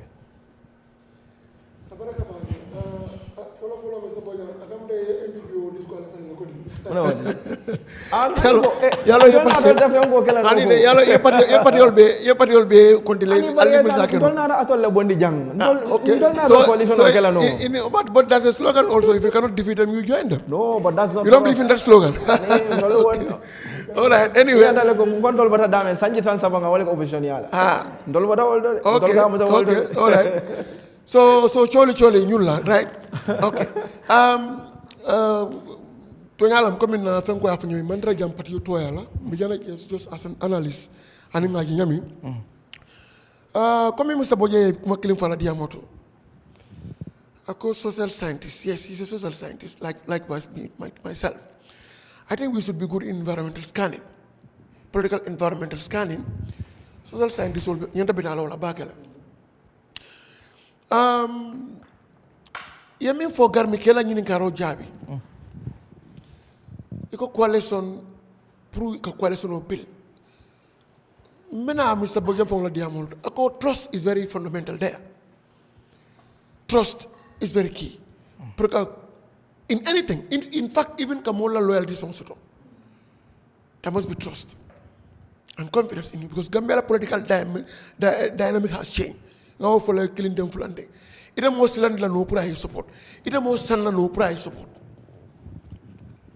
so we min kelna wala ko moye lanno sote la koto kada support o da mala sekeno o dum bekele ma nyalati ila tamandrinya il faut kango ima ikeko bar ni agibe bi ndebe min dama no mi yamara ndingo min dila jene min la constitution to unite movement for change wala mu ali ñankon koronta mo ke kana koronto de yalo ni ngaba ku deta ikarobe ko malal bar ni karo ko kati niya ikaye menga waniaso kayro ko hani bari kayro man ngol kanko ni kayro soto yadomo kayro kono jata kende akono ni sima akono bari yaso de karo kata yalo sila ide katabe e karo di mballe ko adum mame daw mu alfa la duwat ko di so mi ajem bo fokan. If you have a high ambition, sometimes I can demoralize when you do not meet it. For example, you are building a building. We want it to be very solid. And at time or time, I withstand for the test of time. So, aniba kukuna na kamela ko amanso ite aje ko amanso no gamel political landscape. Then for your bill, if fundamental demand, then put the targets. 2026 kila target kono. Because you want to contest. But if you want to contest, anything you get from there, you appreciate and move on. And that one, ila support base, that should sink in their mind. Because we are there to change the political landscape of this country. We are contesting in 2026 upcoming election. But board. Put it in context, board. Election of Kenya, whatever the outcome might be, should not derail us. But No. What I'm saying, content the back, bring up for Nikhil G. But yellow for since the Nakumo start. And then there is no condition. 2016, bring Ghana. Don't remember come Jammeh Bonilla. But I feel like it. Don't remember NPP. Don't come miracle. Maybe you can stay here for hundreds of years. But remember Kela Jumalia. But now I'm old. That we are building our structures. Brook up major. You understand? So it doesn't mean Ghana. It doesn't mean again. But me, I'm going to form next cabinet, next government. Wala momula hamuti. Any political party who momula hamuti. But he need lawyer support based on that. At that time, we know manaki. Then they can't they shift up. They better go because they're not letting if they will. But look, we are there to build a structure. So in the contest, we move on. So you have a very solid ground. You move on. From there, second, Garmila point to hold into the trust and confidence to ally with other political parties, more notably UDP or opposition parties, because NP would have UDP as the biggest opposition party in the country. No, generally, we are ready to collate with anybody. No, what I'm saying, yeah. Party leader even NPV. Even NPV. No, I would disqualify it. We already established that one. That one has been disqualified. But in another for current case, senior member of that same party they don't want to work with you people, or they cannot work with you people. And what position? I want to interpret that position. Okay. Okay, whatever. Analyze now. Yalong Kurda, Akalba Kurdakon, you are part of the setup. Elba Kurdakon. I'll not have first Kafin Kurdan. And first one you meant harmonious Farasoda. It was acrimonious Farasoda. It wasn't harmonious. For example, why I said so. If you said, well, that I want to cease from being a member of the United Democratic Party, what is your reason? No, it's personal reason. I'm taking sabbatical, whatever. Any of my position there are be saying delay. For the time being. Then 1 year or 6 months, whatever, in a back in the political arena with a new face or a new person.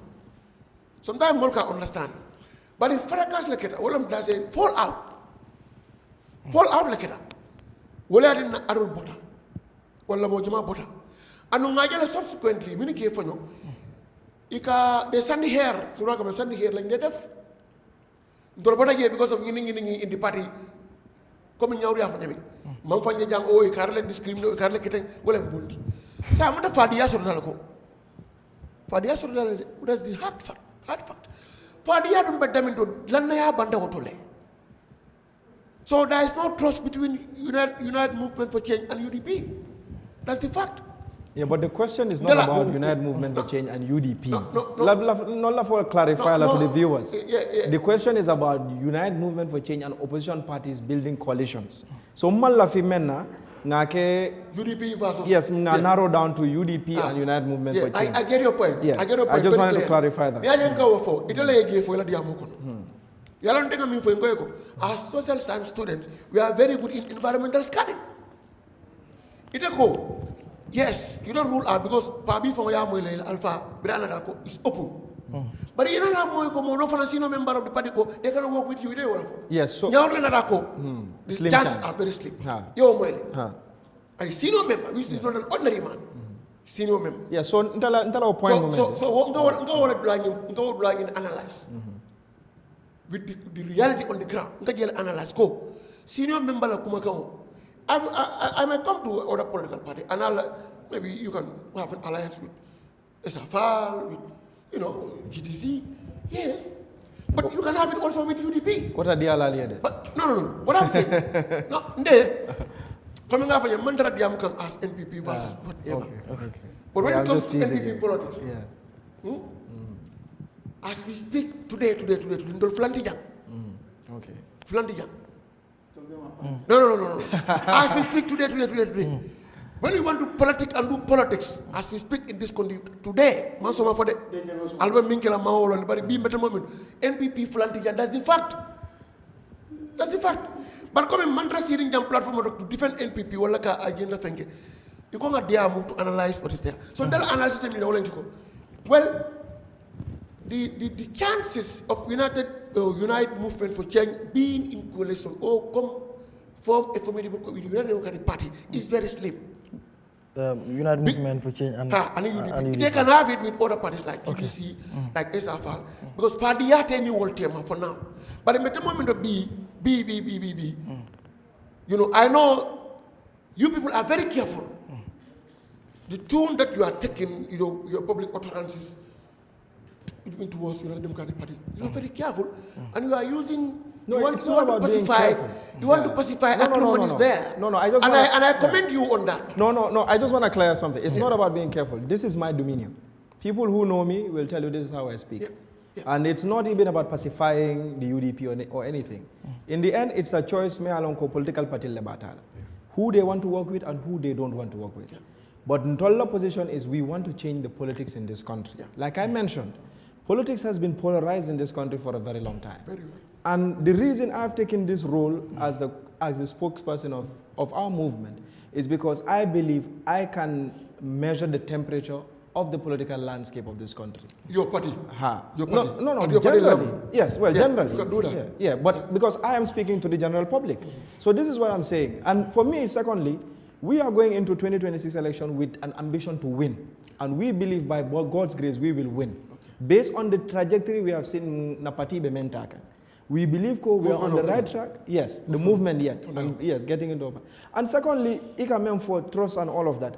I believe there is no movement in this country or political entity that has the leverage to attract colleagues than we do. One, our founder, because we are all co-founders, but our main founder is someone who is a unifying figure in this country. Talib Ahmed Bensouda can be said to be one of the most unifying politicians this country has ever seen. There is no politician member of Leko in Talib Nene Sonkata Alke Alenim problem or Alenim problem. More for personal issue Tatala Altema. But that is a trait he has. And that is some of the strengths we have. So I'm talking social scientists already. You look at factors when you are dealing with issues. So one of the factors in we have the unifying pool. Secondly, our name says it itself.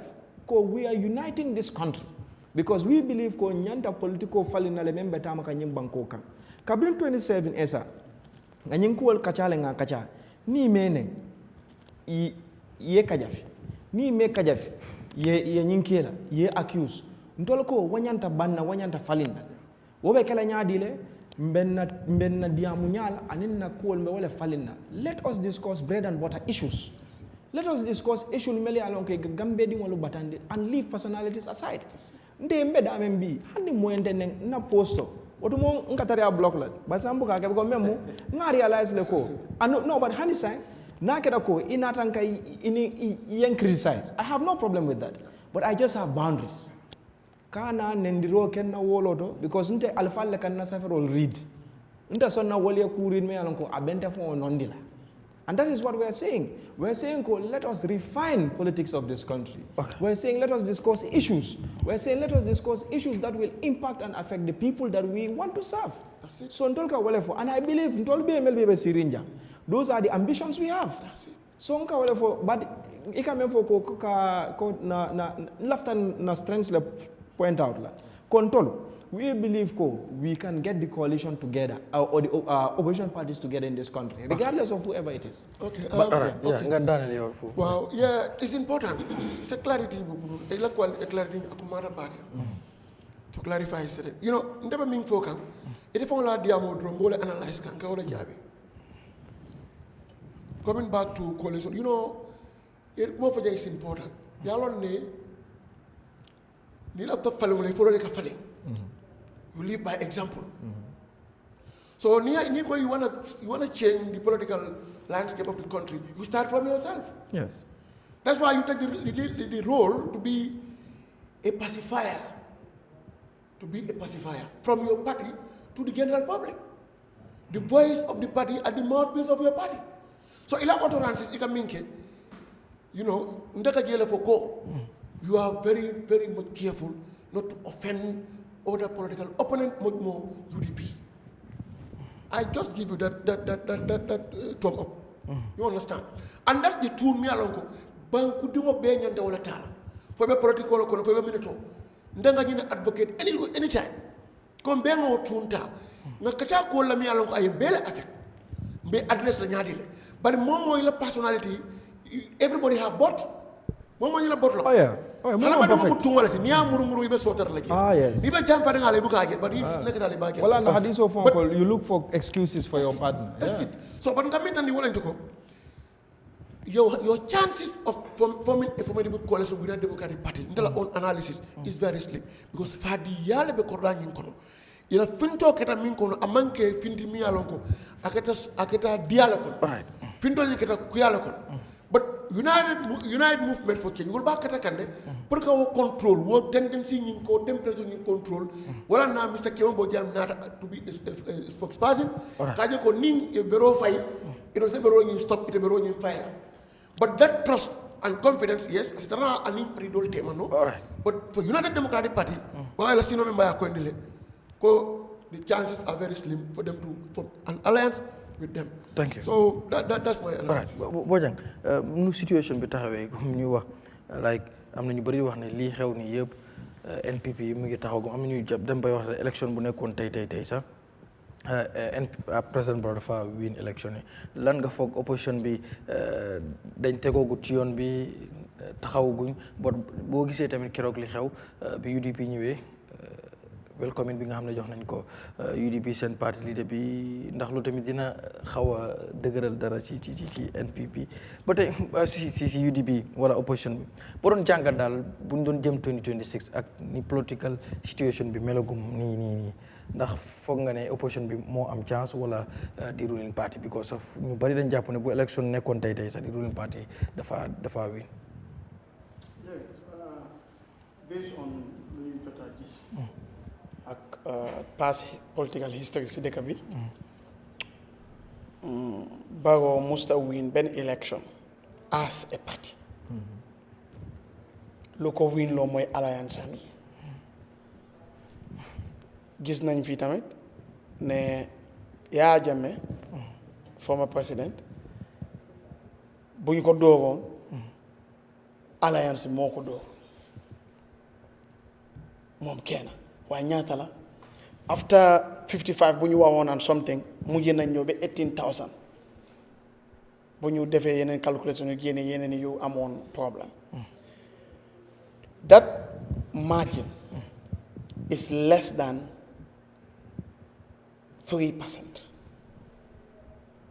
moom ak opposition time Yahya Jammeh nga ñëw Barrow mu ñëw mu ngi am 6% margin meaning margin bu nekk diggante opposition ak ruling alliance bi now we call it coalition dafa gën a yaatu so loolu lu mu indicate mooy ruling party bi mu ngi gën a am doole kon loolu lu mu wax mooy opposition am nañ liggéey bu rëy te liggéey bu ñu war a def pour ñu mun a bridge gap boobu noonu ba mun a win ñu mun a cover 55,000 or 50,000 votes bu nga xam ne mu ngi diggante opposition yépp ak Barrow ak alliance am boobu liggéey du liggéey bu caaxaan ak lu ñu war a def ndaa opposition def nañ ko ak ndaa foofu lañ jublu kon tey nii soo ne you want to rely on lii nii Barrow has a sure bet ne moom dina gagné su ñooy wante dégg rek waaye dama bëgga nga ñaan naa la su ne danga may extra 1 minute sax am na li ma bëgg a leeral pour Gambien ni ñun yëpp ñu understand ñun dañ dee wax coalition pour come to the level of Gambians nekkul ne Gambien yi understand uñ te déedéet pour comme suñu waxtaan bi mun a sieve in nit ñi mun a understand waaye si politique alliance ak coalition du benn te because of dañ ko mix some people ñu ngi jox analysis yu nga xam ne man si suma gis-gis si politique si xam-xam analysis bi dafa wrong moo tax ñu ngi am problème coalition si politique si history Europe la commencé waaye coalition mooy nangutoo buy am diggante ñu am nguur naka la ñooy doxalee nguur meaning coalition daf dee xew after election in parliamentary systems foofu lañ dee am lu ñu dee wax proportional representation a quick example mooy xëg na pour ñu nit ñi mën a understand mooy Macky Sall bu mu daan ñëw ñoom Youssou Ndour ñoo ko mujjee boot gar because amutoon straight away isn't it waaye ñooñu noonu am nañ nangutoo bu ñu am moo tax Youssou Ndour mu nekkoon tourisme ak xawma culture minister parce que dafa ñëw boot Macky pour mu mun a am nguur wi so in a sense coalition is not to win power but to govern alliance is to win power dama bëgg a lii nit ñi understand ko so textbook definition ak practicalities yu ñu gis si àdduna coalition mooy dañoo ñëw together after election bi numbers yi are established ne UMC ñoo am majority waaye UMC kenn du ñu mun a form government si boobaa dañoo soxla Essa dañoo soxla Doudou Dia dañoo soxla ñëw den ñooñu ñëw ñu am nangu too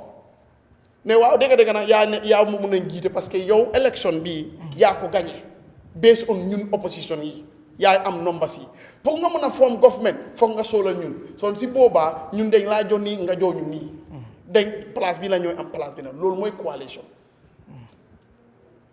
usually after election and in parliamentary governance system so nit daf dee mën a am place because of the number of seats yu mu am si parliament ñaata député la am ñaata doole la am coalition nii la commencé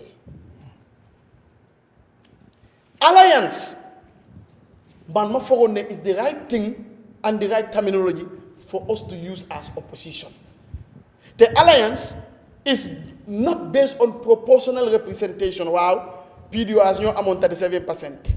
So we need to give them a higher position proportionate or higher positions proportionate to ñaata votes lañ am. Alliance is based on what you call negotiated representation, not proportional. Coalition moo dee am proportional. Kii ñaata toog la am si député bi si néegi député okay this is your proportional representation or li nga mun a am based on li nga assisté table bi. Why alliance is not based on number per se. Yes, number counts, but it's not based on number. It's based on negotiated representation. Mooy nit ñi dañoo ñëw toog ñun amaaguñ government. Alliance is to win power, coalition is to govern. Ndi la commencé si tubaab yi. Kon su ñu use terms yi nii ñu mun a wax coalition kon si boobaa the party with the largest political power or votes or whatever, let's say in parliament, obviously UDP mooy lead the coalition based on that. Waaye su ne alliance la which is usually before ngeen am power because these two are different. Lu dee xew mooy political party yi ñoo dee ñëw amut ku rëy amut ku tuuti dañoo ñëw ñu waxtaan ne dañu bëgg a ñëw together lan ak lan lañ war a def ñun yëpp ñu mën a ñëw together ñu am nangutoo pour mun a am doole dëkk bi suñ ko amee ñu doxal ko nii ak nii ak nii ak nii so lu war a xew si Gambia is not necessarily coalition but alliance te si alliance nag boobu negotiation la boobu compromise la loolu has to be established so it depends on which road we want to take so that way su ñooy analyse nit ñi ñu understand ne alliance ak coalition du benn they are different totally they are not the same. All right. ñu ñëw si trust Gambians yi ak ñeneen ñi ñu bari political commentators dañoo wax ne waaw boo amee coalition nangutoo sax loi bi féeboowu ko so nit ku su libi ko Gambia am executive president lañ am nañ doole trop both head of state and head of government so am na doole trop mun na laa lifin waaye nag suñu amee nangutoo boobu noonu du mun a taw because président mun na xëy rek mu def nii moo tax trust bi maata waaye nag leena la ñu mistake for example si coalition bu passé which is actually alliance but we will still call it a coalition for common understanding mooy nangutoo bi still on the issue of trust de nangutoo bi gang mi da nga gis nangutoo bu am 2016 ak political party yow da nga ko gis as a journalist no. That was the first mistake. Kon su ñooy defaat coalition 2026 wala alliance depending on who is seeing it.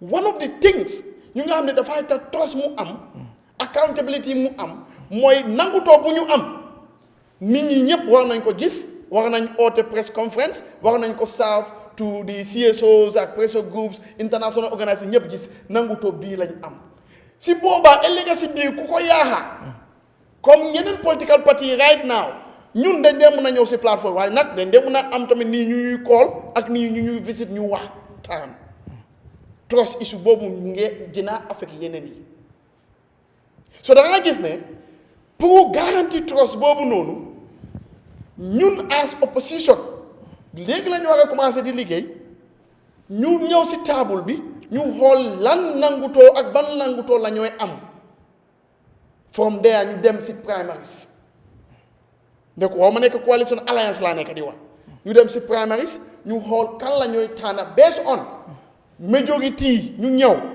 kan lañ bugg pour mun a yóbbu dëkk bi fu ñu ko bugg a yóbbu waaye loolu su amut dafa jafe pour ñu génnee président Barrow fii Thank you. so on the issue of trust Mr. Brother Damfa lu mu wax dëgg la de it's very difficult why trust boobu noonu should not be a barrier because there is a way the issue of trust is very difficult like it's difficult because nit no su la ko fu ma bëgg a miin mooy comme difficulty bi nga si woote mooy because Damfa the issue of trust bu mu wax mooy like the chance of UMC pour mu am a coalition with UDP dafa ndaw trop so ndax yow trust boobu foofu nga bëgg a da nga bëgg a dëggalaat loolu waaw loolu laa bëgg a no not for the two parties per se no not the two maanaam generally waaye lan more because right now to be frank with you that is one of the most stumbling blocks bu ñu am ñu nekk di engage ak nit ñi trust is key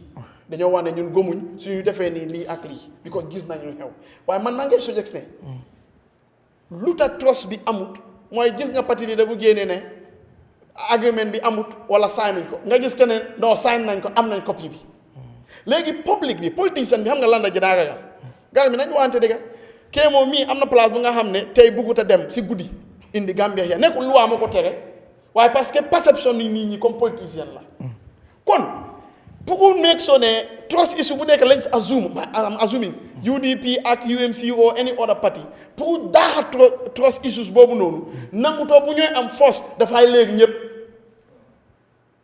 international organisation Gambie ni yëpp gis ko léegi nii lañ d'accord te nangutoo bi du nekk li ñoo suppandiku si loi li nga xam ne président bi si ñooy loi rek la mun a lifin wax waaye mun nañ de ok ñun ma garmi bii dafa important waaw ñun lii ak lii lañ bëgg because Kemo as a party or movement am nañ strength bu nga xam ne opposition yëpp suñ toogee bii moom ñoom Kemo ñoo gën a am strength in terms of capacity ak understanding ak experience ñu assistant point keneen léegi suñu amee nangutoo boobu noonu balaa ñu jëm in fa kan mooy war a jiite ñu publish ko yëpp ëllëg si biir Kemo su yaayee da nga foog ne Gambie nii dañoo dof ñu wax ne Kemo yaa te next time Kemo su buggee def dara dañ koy xool accountable so because amoon nañ coalition this time around suñu amee ñu meeg sooy loolu noonu ñu publish ko yëpp ñëpp gis lan lañ nangutoo ëllëg si biir ku bugg a wax dara sax da ngay xalaat parce que next election cycle nit ñi dañoo use loolu against you so loolu dina dimbale trust issue bu ñu nekk di explain as opposition boobu opinion la rek it's not what should happen. Thank you su ma jeexalee nii balaa ñu mu ko naa la jox mi bu fekkee dafa am loo bëgg a bind ko please ma bind ko Mr Jah comme fi mbir yi taxawee nii ndax foog nga ne li nga gisagum ci opposition bi ndax mun na yëngal di ruling party so far li ma si gannaaw rek politique dafa soxla liggéey bu bari and politique bi ni mu tëddee ci réew mi am na béréb yoo xam ne sax wax naa fa lu mel noonu maanaam soo ñëwee ci ruling party bi ñoom dinañ tëdd ñu nelaw parce que boo xoolee opposition bi li fi nekk mooy ne UDP is the biggest opposition party kenn du werante loolu ñoom lu ñoo oote mooy na nit ñi ñëw bootu kaay nga boot UDP ñu dem wax bi mooy ndaa political party yi nekk ci opposition bi loolu mooy seen gis-gis déedéet ñu bari ci ñoom man dama dee interact ak ñoom dama jëflante ak ñoom maa ngi waxtaan ak ñoom ñenn ñi dañ gis ne doo ootee alliance wala coalition ci bunta boobu wax ñu kaay ñu toog waxtaan ñu seet naka la ñoo def ak kuy jiite en ku nekk am na lim góom ak fu mu taxaw waaye politique la parti yi am na ñu wax ne waxtaanee yi fi alliance au coalition dafa teel ñoom loolu lañ góom ci ay parti ak ay mouvement ñu ne ba ci kanam am na ñoom ne dañ gis ne su waree am léegi la war a am comme nangutoo moo amagut waaye lu ne mur naa am nekk incumbent daf la dee jox doole maanaam ci anam bi nga xam ne ñun suñu réew fii soo ko xoolee ci First Republic bi nguuri Sir Dawda Jawara li nga xam ne moom la ëmboon ñu fa nekk bi nga xamee ne beneen nguur ñëw na ñu bari dañ continuer ak nguur bi continuer APRC ñëw ñu ànd ak ñoom dem APRC nguuram wàcca na coalition bi ñëw ba NPP sampu ñu bari dañ continuer tam the same thing ak nguur bi ñu dem ak ñoom ngir dafa am ñoo xam ne as Gambians ñeneen ñi soo waxtaan ak ñoom ñu wax la ko ne ñoom duñ musa nekk opposition ñoom daal képp ku falu nga nekk ci nguur dañoo ànd ak yow dem ñoom lii mooy seen góom-góom te dem na ba soo demee si yenn région si seen politique sax noonu la mel ñoom daal diw yàllaa ko fal ñoom duñ oppose li nga xam ne mooy nguur dañoo dem ak moom soo incumbent daf dee am advantage boobu léegi des na lan la liggéey naka la moo defee politique am pour gën a ñaax ñooñu motivate leen yokka ci nombres yooyu advantage boobu la am te lu ci ëpp resources bi mu dee am tam resources in a sense fii ñu bari di def ci politique di jàppale ci wàllu politique moo xam businessman yi la philanthropiste yi ak ñeneen ñuy def seen koppar incumbent bi lañ dee gën a jox waxuma duñ jox opposition bi waaye fa lañ dee gën a joxe ngir ñeneen ñi seen joxe tam du neen am na li ñoo séyntu wala liñ bugg a def ci réew mi te lu ci ëpp nguur moo leen ko mën a jox so ñun système boobu lañ am fii ci réew mi te amuñ benn loi boo xam ne ñëw na mu tere ko wala mu aaye ko comme système la lam ne dañ ko baaxoo di def lii rek daf dee jox incumbent bi doole te incumbent bi fi toog ñëwut rek ne dafa fal boppam mujjee parti la am waaye dafa nekk ci alliance already alliance boo xam ne parti yu baree fa nekk te saa yu nekk ñu ngi gis ñuy dem bokka kii cross capet na groupe bi ñëw na soo gisuñ luy wane ne wàññeeku na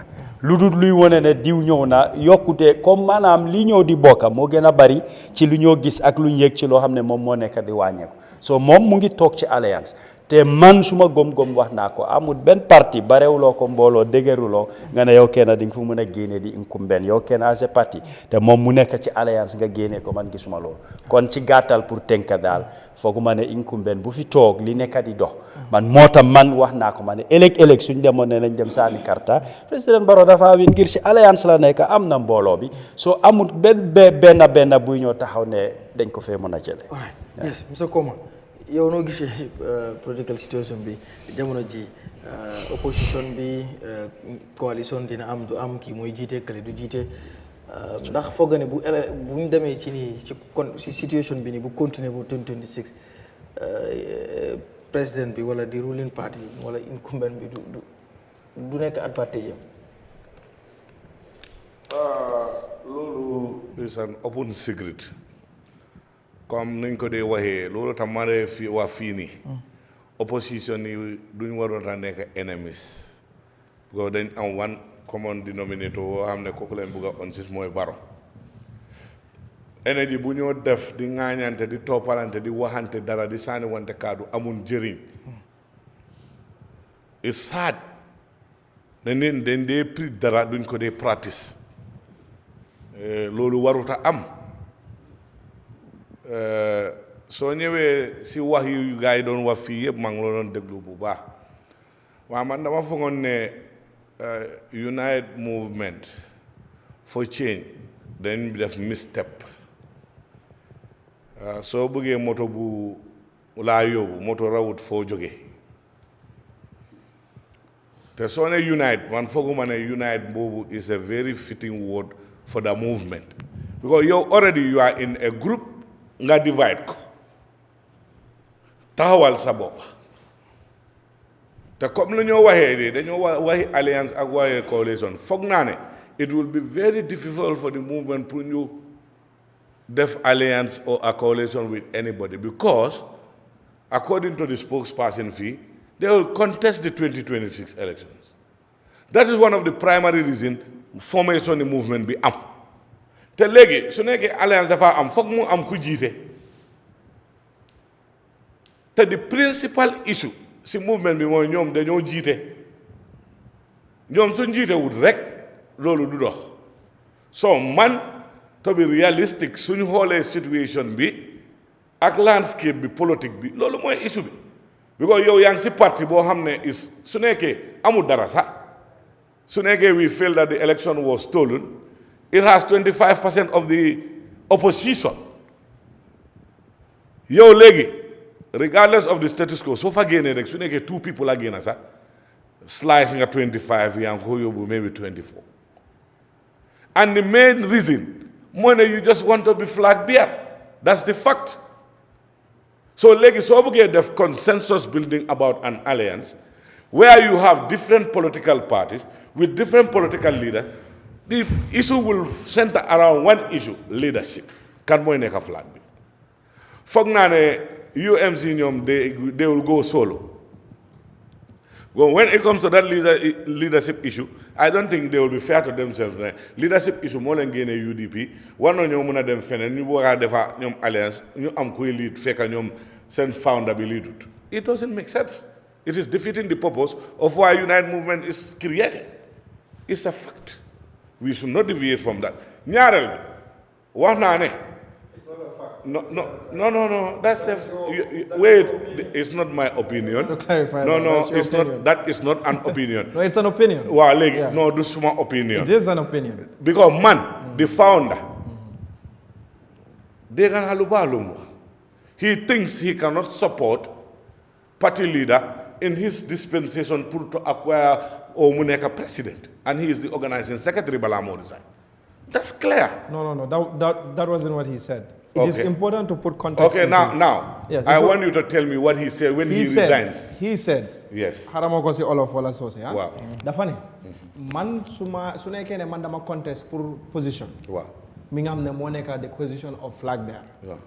Aw mako wala ma withdraw. Wow. Gom nane yo as the party leader war nga am organizing secretary mingam ne nga trust. Because man gom nane suna ke dem nañ election winu law. It can backfire back to me ne man matter because man dama la undermine because utoon naa place bi loolu lu ko gën a dëgëral mooy ne dégg nañ fi ay interview few days ago ñu ne that same organizing secretary moo undermine 2021 election bi. Wow, so doesn't he have a valid reason for resigning from that party? I'm coming back to the same. I'm coming back to the same thing. I think that's very explanatory. Yes, so, I'm coming. I'm coming. You have subjectivity. Yes, I'm coming. Yo, angul bobu nga ko gis. No, loolu la wax. Déedéet loolu la wax. Fu mu wax tamit loolu laay soxandi ko ba léegi. 2021 regardless of keneen lu mu wax. He was still the organizing secretary and the UDP didn't win. Yeah, but that's the point. No, wait, just I'm coming. Okay. The UDP didn't win. That doesn't make him lolu taxut moom mu resign place boobu time boobu. The commitment soo nekkee si parti. Waxuma na ne you can't resign as the organizing secretary. Waaye lu tax nga génn si parti bi form sa own movement. You can relinquish nga ne yow mënulaatuloo nekka organizing secretary because of that reason bi nga wax fii ne Kemo ne yow su nekkee loolu am na dafa backfire waaye ñu ne yaa sabote waaye loolu is not enough reason pour nga génn si parti man loolu loo tax ma ne la it's fact ñaareel bi waaw subjective to you nga ne loolu nga foog opinion waaye léegi everybody interprets it waaw moo tax mu subjective waaw loolu tax ma ne man suma interpretation loolu la ma jox exactly yow léegi that is the reason pour nga génn all other political parties, you know, the alliance, when it comes to the most important issue, is going to be about who leads the alliance or whatever. No, my friend, you're going to contest 2026. Wow. Now, if you are making an alliance, is that going to be a guaranteed one that you're going to contest? So You're going to contest under. Lots of money, you're going to contest. Fee, I'm not timing fee. Man, the man go 2 minutes. Why he know the tanga? Why he know? Mama get time because time be them na. Esa kumase, Bojang kumase, mange time fee. So man, hamna lalla warawa. Lima wa moine. Sunduge si area bobu. The only reason man lima just lolo hamne unite movement for change tahaw moine is about leadership. They want to be on the ballot. I disagree. Okay, you disagree, but the people can be their judge. Definitely. Sunu Réew Lolo, you have the biggest political opposition platform. You have all the structures. You have all the impetus. Suneke yen fongen with the leadership of Talib Ahmed Bensouda. You can go solo and win it because that's what you said initially. We yen gomgen amgen law hamne is a unifier. And he was in that political party. He could have used the same unifying attributes in that political party and also in change. Okay. If you want, no, wait, Kemo, I'm coming. Okay. If you believe in that, Lolo mo warandeka the yardstick. Because it cannot be rocket science or it cannot be 2 + 1 is 4. It has to be 3. Lolo moy lo hamne ku wara dega lu mo wara dega moy ne fofu lañ wara jaar. Ñaarel bi trust issue bi ngeen wax. Yes, already you are in a political party. You left for a reason. Coming back to the political party, trust obviously will be a question. I never said we were going to come I'm to not that saying you. Okay. What, I just wanted to clarify. no, but you didn't say that. But I'm saying the people who were commenting from ESA one and trust issue. And you were even going back and forth with him. Now, I'm not talking personally about UDP. So why the matter? You cannot take that clique or that cloud out of the context when it comes to consensus building for an alliance or whatever. Ñaareel bi da ngeen dee wax ne fii Tobaski ñëwoon na fii toog na fii we do politics differently. Ñun don't engage in politics of insults, character assassination, on all whatnot, depending on context and subjectivity boo xam ne yow da ngaa define insult. Tobaski balaa moo jóg fii moom sax booba 100 political parrot. Tobaski balaa moo jóg fu mu toog on a nit political parrot. Manako, what is that telling you? You are going back to the same rhetoric. I'm here to talk about my movement. Yes, I'm coming. But I'm coming. It's not personal. I'm making references. Yes. Because Tobaski that day was here as part of UMC. Tobaski was not personal here. He was representing UMC, like you in the capacity now, officially, as the spokesperson. While Lord Damafogne, when you preach what you preach, you should practice it. Kemo, charity begins at home. Fongnane, UMC is no way any different from any political. I think they are even worse when it comes to those type of issues like insult. Hear me out. Later, whatever you see, man, because man musumajis, somebody close to the corridors of the executive in UDP to Usainu Dabo, who openly insult elderly people. In the open. Woman and some militants don't do it, or some people at their own personal level do it, but somebody close to the party leader, like you came on when you are in UDP and other people, publicly insulting people. But now people called very close and key in the formation of UMC are insulting people openly in audios. We have it, you have it, people had it. And one thing is, silent means consent. If somebody is close to you, you are condoning it.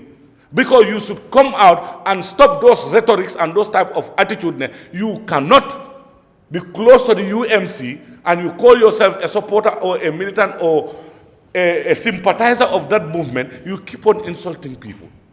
It starts with Awul Kot Lamin Kamara in a meeting.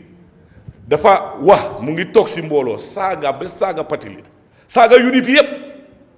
The next moment I saw him in a UMC event interpreting. I've not heard any statement from UMC to condemn him.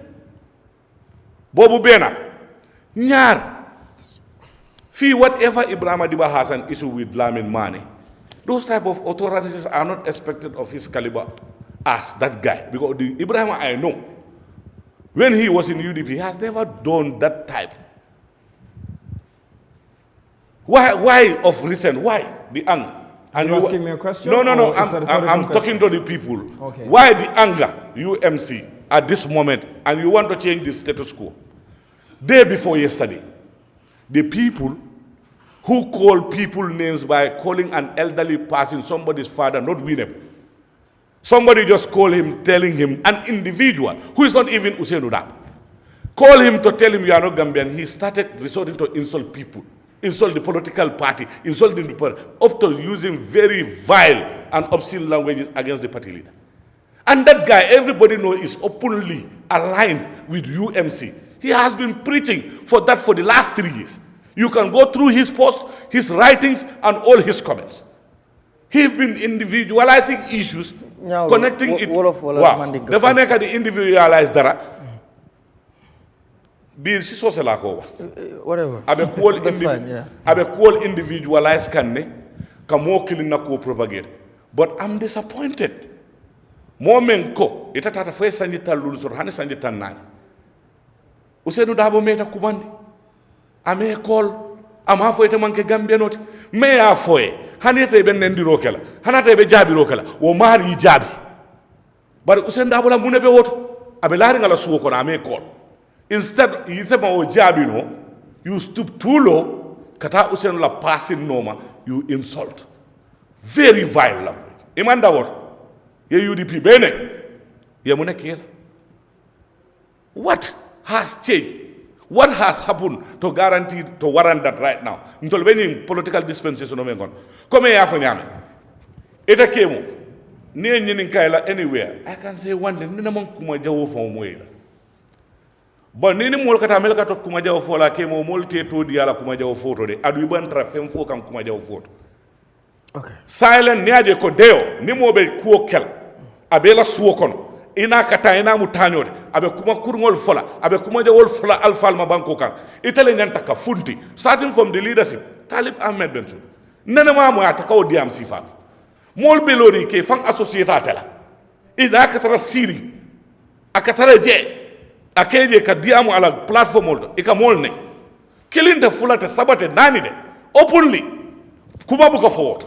Right. Say natol nataka political landscape le fali anim political tamandinya ko iko UDP le nandir kafot he bay di UMC fana hani lokun sabal maso atol kan ndiro menke mo buko kede atol fa adum ay no ni formation obe kala Ibrahima Dibate kala ko mankate wo movement okon. Right. Yunus Haidar namana keta mbatule ali mbatu ngoto fo wol mum mollete mele alon ko mobe alon ne ko ye fan alain Talib la wote beat mol be social media jan me alon ko ibe kumol sa fela luwolu ibe kumol fal nan lafta ka political la trajectory la fal nin lafta politics of sanity le natila less of regardless of character assassin wala ka mol toltinya wo man nyana ko atol nyanta ka condemn le adun ku fala nyaw men ba fala je Allah United Movement for Change Diaspora chapter Ima condemn instead they are standing beside Nanama is open. You don't do that. You want to change the status quo. Imam moje UDP kono mela alpha especially official or unofficial page attached me alon ko ku si fal bel boko naketa ka sembentu ya tolla official page ma hani ma fa la official page ngamen fo la moy doron ko ma fa la official no even what they do for amanke na diaspora page because ndolla movement o to unite movement for change let ni hakilo to wo page o to unite for change movement lebiji. Okay, so what these are two different names. What ila moy doron I'll have to clarify. Ibo clarify ba ntole nde menje men kumar logo ni membije the name move logo membije alla logo le hani ma fo ko atol la keje bari ko ngawoje nyim fo manken na logo ande menje ko le fo ko ni o garmi hana wadan ni o to ko jube wondo nyanta ka go back to the drawing board le nga diamu nyoy because etatar no la kafo ko na sanji muang wanim feng ni tan moy isu soto o ma la personal isu lati adu moli ajale men ka ke tani na ka kumol fay nyoka amanyinya ni tan nata iko mu political movement kutolte ila fa falendiri nyaale kala bulo la wonto ko be ila kuura anyanta ka falinde nal ko albay mo la jube kam mu Talib Ahmed Bensou wo buka manya menke natol kawoke na meta mba fa Talib la ka fa aliyaf because ni mobita ina be siri aka kuma fo mo man te tula waru wade nga fo Kemo Bojang e ba fa Usain Dabo le kanki adun hanata bu kanki hada madungola mbiro anala concept anala hakilo abi wala dilala ntol be mu hada madungolati nga nasi man kutol sotole nga mun kutol soto mele alon ko inin silo bu kada wadon ka kamfa adun mo kamfa balte keri ba ni kamfa an wo mo me alon ko eta mu sojarol kido katarebul ni wo ka kamfa no nyama won to se mo jama faano de ni kido babul ala man tangala kute won ate ala na be do ko men na woni men tata ko mu nyoni sabaro wala ne ke train discipline le follow la in this armed forces pour moy ku kela ye juso nyeb ba ni woka kam faaw nyama ko ba ndir baltin wasi kido bo bro mo falal okay so harama so nyawru on kontaan baat andu I'm very happy ko bi ita sa sija yo fontoli katung wayatandile ko at least ntol fanan kam men preach ngam men folom ko politiko nyanda falinna ifane o mutale sa ita sa fanan sa fono ko ntol meta nyo kan ne bari nene ma nyo nen wala ntol nene buga findin kam mo nen and I think wo mo be o suten tol sai quand même Ibrahima la ko yo ma janne bari ma fanam fo muna na Ibrahima e jabiroke ando Ibrahima mom mo nen to mando e sa fala ko mo kulyata bari Ibrahima non so ngena mo no please let me finish Ibrahima ka men jabi wentol beji akontol mo cancel lati ina video and wo mun tolla alfalete ntabuka hanyi fo ko ma kuma de ma fo onko lamin akere nyawo nya kunu ndenda fennela kunu ngakule ke nyoye kunu nsitale wala Ibrahima kamfa nte am not kundoni Ibrahima ko mo memfo bari janni ka sulo sele e jitoje ika sele to fana thank you amadu ngana mampare ya kuma jamale fa abaraka right sulo sele to wa so kilimo e bugo je faji to kodi kilimo la wati abaraka kilimo wade anen yalo nakke balo ko tolo so kilimo mo walti so fonsa hakilo to fana do alfa ni mo alfati ika alfa manya alfa nanke to mondo isa dinu wal fana nyaka na dugila because wali a fale ko video to même fay ko tol mi data ala Usain Dabo yala ka fa ko nyindin wal be on da man kan wo fo ma nyana kala hanni tol yo suten tol lanu nyantam tol kumandi lale itol mun tol alfa lade anu hani bi nimbenta wo bunyane horoma kilimo le ben nitema that's one two yen na mala ko fa janne ntolu believe ta men na wolom ko hani l'islam way wolofo ni baade way ku jawke ina dum bun kon nana ma kabra menke mbeka isron na dum ta baade bun na kaya wala na te fon ala funo sika ay Usain Dabo kumandi ka haka boyne bari nyaaw Omar Ndiaye menke alfana nyanto ko la ita sila banko kan mo wuluta banko men kan ay doko ke nyim banko ka ika fa ko ita manke Gambia hani wala keta hani ila mo kemo hani no finish hani but why no at times kemo idi am da janne hani haral le garmi haral kemo def le wa fi suma ne may ma dama ko de ma haral may ma wat so bukuta may dang ko bay mom okay wa mom def ma de wa ma may ko te ma ko de wa bokul mom so bukuta may mom tay wa su pare na la ganale na tenu sa na fola bakko bi nga moy janne Omar Ndiaye wo ndena be wulta bakawle wo do fo buka UDP support wo do lem Esa Fall la personal assistant if he is okay with that why should he insult why aba fala do yete manke Gambia no dika yete man tara UDP support ka kabrim nana ma bala million dundi la UDP kon abala staro na fulo kala je alma fa amanke Gambia no muna na bi alka fa amanke Gambia no kato aman tara UDP ngo that's one two kana fa afo Omar because people acknowledge and people empowered what Omar said yalla même problème ke man na wala jam background check up ani de man na background check up la be jam farale bi yalla gambe jang nga ñolonne ñoo wala tin Omar ye même fo Omar le ñanta kan ñini ka wala bari ye background check up abe jam farale bari ye Ibrahima la ko fa jande ngi la moy you went personal you spoke about Ibrahima you spoke about Nana I'm responding so if I respond kare Omar menka meyo Nana mama what right Omar ye wole soto ka fo moy hanni mere jiwete man itani ngambe no bukamulo xenophobia nyim banko we do yari nyami ntol man fensi ntol ka nyin ko duni na politiko kono I'm disappointed, Kemo. If that is xenophobia, Nanama is no. I will not let that pass. Niofo, 3 years, 5 years. That Nanama you defending is creating Mandinka in this country. I'm not defending. No, you are. Xenophobia for Nama for 3 years you've been hearing what he's saying. All right, yes. That's Mandinka.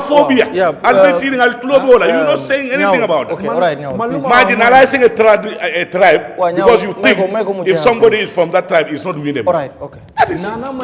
That's bad. That's bad.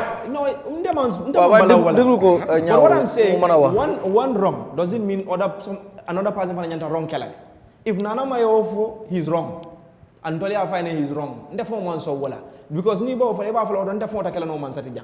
What is not even an issue. But in Kamen for Olomco, Omar Yemenke, Aling Ofanang Foko is wrong. Because Nana Mem from Tolia Fine is wrong. And Kaiko, Nimuntal Alfalt, Telefono Sikaya Hakabu, and I Okele. And Allah Useno being the humble man he is, Allah Fenko acknowledge. Imanda Woto, it had a FBI la command. Because of what? Because he is involving himself in local politics. Kabraba UDP ma bolede. Kabraba la nafro dula UDP ma bolede. Thirdly, allow him to speak after. So you are for thirdly, nyawul bi ku jamal tamitante ma mubadin kilimon leti. Bari ntoli alon ne kafol meli WhatsApp group lo jang. Ni man denk wala ye dundi je ye neng nta fon ye ndiro men kendal ni wate no kono hani commence to sante ngale ben nen kan but I nte wotale wala so mbe menna wo fali won nata wal sama nan jam so I'm happy ko ifonan sonta ko wonyanta falina welcome to UMC thank you no 1 minute please dañu wara dem ci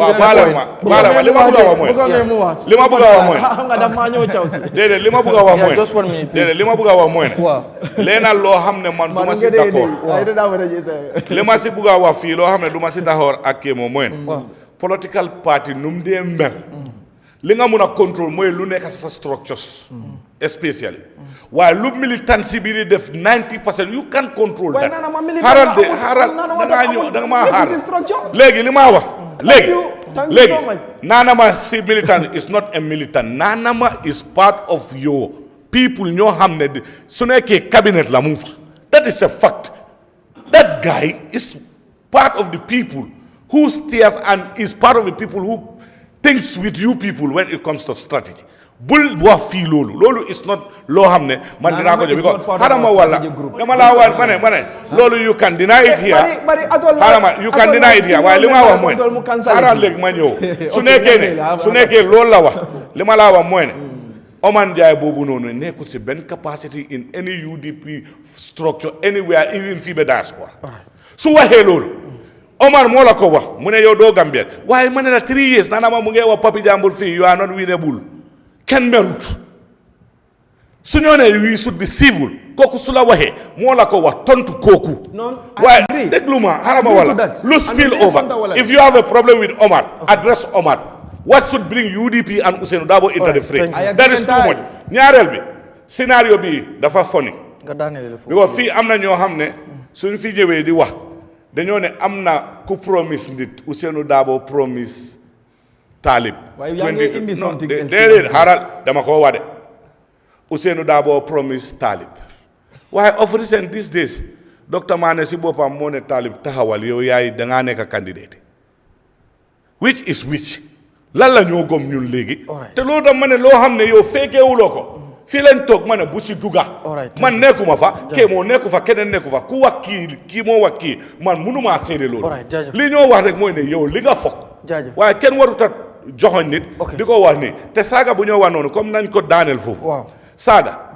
fi politics Gambia ñepa di saga su ma ne ñepa di saga wow ma fi political allies ñun dé ci platform waaye when you come to the militancy ci groupe bi raw hardcore amna ñoo xamne duñ jël esa dam fa am na ñoo xam ne man ñaaw si suma boppa dañ ma dee su ma jógee si programme yi dañ ma dee saaga waaye musuma ko fee wax Mr Bojang am na ñoo xam ne suñ génnee Dudu Dia ban saaga lañ ko saagut fii waaye ñuy saaga noonu yu ko victimize political parties for that war nga continuer loolu la ñu wax thank you mbokk yi yéen a ngi seetaan Eyeafrica TV Sunu Réew di am ci yàlla bu jot mi ngoog su ko defee balaa ñuy muuf suñu am na yeneen point ñu bëgg a waxtaan te lu ñu dese ci waxtu bëriwut noonu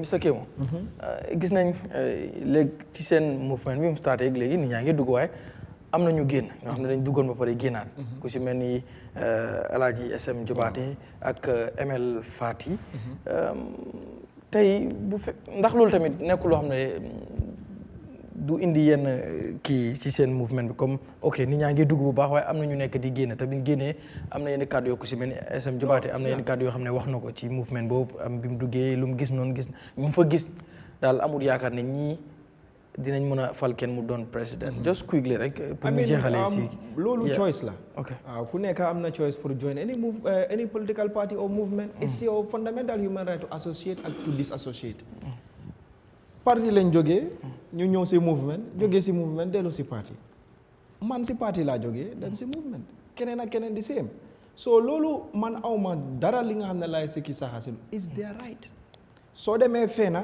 nga gis ne yow loo fa doon ut fekkuloo ko fa that's your fundamental human right xam nga soo dee join even political parties people join for different reasons man dama dee wax ne politician bu nekk dafa am 3 promises promise bu njëkk bi mooy promise boo dee promise dëkk bi ne maa ngi dugg si lii maa ngi ko def pour dëkk bi maa ngi def lii ak lii am na ñeneen politician ñooñu ñooy first guys yi nga xam ne they do it for country am na ñeneen politician yi nga xam dañ dee dugg si politique because dañ sañ parti bi or any institution bu ngay bokka xalaat bu ñooñu am ñoom loolu lañ téye ñooñu ñooy second group bi am na other politician yi nga xam ne personal conviction lañ am ak personal wants lañ am so politicians yi ñoo am so suñu duggee si movement or si institution mu dem fa gis ne man lu ma doon ut foofu fekkuma ko fa that's fine ñun welcome nañ ko te bu SM demee tamit man SM ba tey dama lay wax moom man SM is my brother so man fooguma ne there's anything wrong with it moom nag su demee mu wax yeneen loolu des na si moom because man comme lu ma wax man su ma la ne lu ma bàyyi comme lu ma wax fii am na yi nga xam ne su ma bàyyi UDP du ma si dugga parce que góobu ne yokka na dara si jëm kanam réew mi because dañoo xëccoo rek yëfi ne waaw kii moo lii kii moo comme li ma doon ñaawul everything is subjective in politics the only thing static is results the rest are all subjective because xalaat la ak noo ko gisee so to ML letter bi is very explanatory ML buggut a dellu UDP ML parents am yaa ko forcé ML parent am moo ko ne man dama def vidéo ma wax foofu ne xale yi gëwuma leen trosuma leen te wax ay wax yu dëgër so papaam ne ko ne su nit ñi waree gis ne yow man xale yu ma doon wax yow ñooñu nga toppa kon nii ak nii te am nga te nit ak sa diggante sa waajur man loolu laa leen wax man balaa maa bàyyi UDP dama make sure ma am support of suma waajur yi because gëm naa ne ñoom ñoo tax ma ñëw fii si àdduna gi te ñoom ñoo maa ñaanal so ML bu mu waxee loolu ñun wax nañ moom te bind na leetaram bi te gis nañ ne mu ne family pressure moo taxit man dama ko thank everybody who saw my comment I thanked him ma ne ko ne suñ time bu ndaw buñ spend because ML was one of the first people yi nga xam ne ñoo join movement bés bu mayor resign from the boo xam ne la withdraw resign a good sax ML join movement ML mu ne man mayor laay support so su kooku jëlee backtrack te wax na si leetaram bi ne family pressure all these days I've been going through a lot we understand him te lii du bàyyi soo dee form dara du dee yomba especially lu ees ñu comme SM lu mu wax ne moom bu mu ñëwee lu mu fa gis li fi nut botam feesut botam UDP sax buñ ko doon form am na ñi nga xam ne ñooñu they were ministers in the First Republic they were one of the founding members of UDP ñooñu when they went bu gaa dooree dem ba si digga ñooñu gaa dañ bàyyi John Jammeh so politique noonu la mel kenn amut fi nga xam ne mooy sa ne man su ma fi nekkee ne ëllëg kenn xamul li nga xam ne mooy so we respect all of them we thank them for their time they have spent with us and ñun we are forging ahead because gëm nañ ne we will be part of the next group. all right thank you mi ngo su ko defee mbokk yi gis dimanche wala dibéer gu passé muy Sunday ki fi nekkoon njiit réew Yahya Jammeh ca Kanilaay fi nga xam ne fa la fekk baax ñenn ci ay farandoom daje woon nañ fa mu waroon a wax mujj yónnee li nga xam ne mooy ab ndéggat maanaam audio wax ci lu bari ba wax ci ne novembre ñi nga xam ne ñaari fan a ci des wala sax lu ci des daal bariwul pour ñu yegg ci novembre dina ñëw waxul nag kañ waaye novembre la wax tool yu bari ci nag ñu bari di ci wax mbiru lii security threat la nangam nguur gi dañ ci yàgg a seetaan Yahya Jammeh ak yémi nguur gi tamit génne nañ ab statement di wax ci mbir moom ne Jammeh su waree dellusiwaat loolu constitutional right am la ndax fii la dëkk doomi réew mi la am na all right pour ñëw delluwaat ci Gambie waaye nag nañ fàttali gi tamit ne TRRC recommendation yi am na lu mu wax te itam ku ci mel ne ministre of justice in 2023 correction bu mel noonu laajoon nañ ko ci mu ne Jammeh is wanted yu mel noonu su coow li di ñëw dina ñëw ak yooyu noonu yëpp nañ ci wax ci ñaawru lay dalee ñëw ci duudu topp kii bi monsieur Koma this time si yow lay daje mbiru Yahya Jammeh bi ne dina ñëwaat on novembre si réew mi fii beneen bi tamit mooy yenn Gambien si ñoom ni ñu koy gisee mooy lii mu ngi bëgg a ëpp nguur gi daf ci war a seetaan ku ci mel ni Keba Lang Fofana sax National Assembly nominated member wax na ci di wax ne faaw ñu xoolaat mbiru Jammeh jéem koo ignore rek loolu dina doon lu rëy mistake bu rëy ok nguur gi génne nañ seen statement wax ne Jammeh am na right pour dellusiwaat waaye nag bu ñëwee bañ wax waxi TRRC am ñuy jàpp ne TRRC dafa recommandé noonu njóogu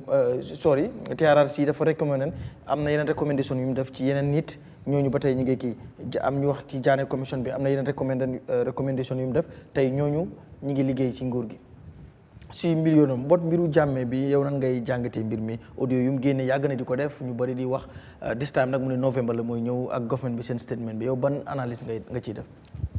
waaw jërëjëf Garmi foog naa ne si anam bu mooy am nga président Jammeh fii la dëkk comme nuñ ko waxee loolu dëgg la te mun naa dellu si wi fii loolu tamit dëgg la te kenn nekkut de ñaaw loolu lu mu wax ne dafa bugg a ñëw si biir dëkkam bi that's a fact he has every right pour ñëw fii nii waaye dama foog ne comme ñëwam bi fii dafa war a nekk si i sart because demutoon noonu rek dafa dem si sart eketiwul ko fii forcé ko génne ko forcé bu dem am na waxtaan yu am si diggante kilifa si diggante jiiti réew ak ECOWAS ñoo ko facilité ba waxtaan boobu am pour loolu bu mu doon xew ñu bari ñoo daw de reykati gaynde bu mag bi sax nekkutoon fi understand reykati gaynde bu mag bi ku rendi gaynde bi nekkutoon fii because ñu bari lañ ñoo amoon trauma because of they don't know what was the next move of the man. The people who know him for who he is, they know his capabilities. Why?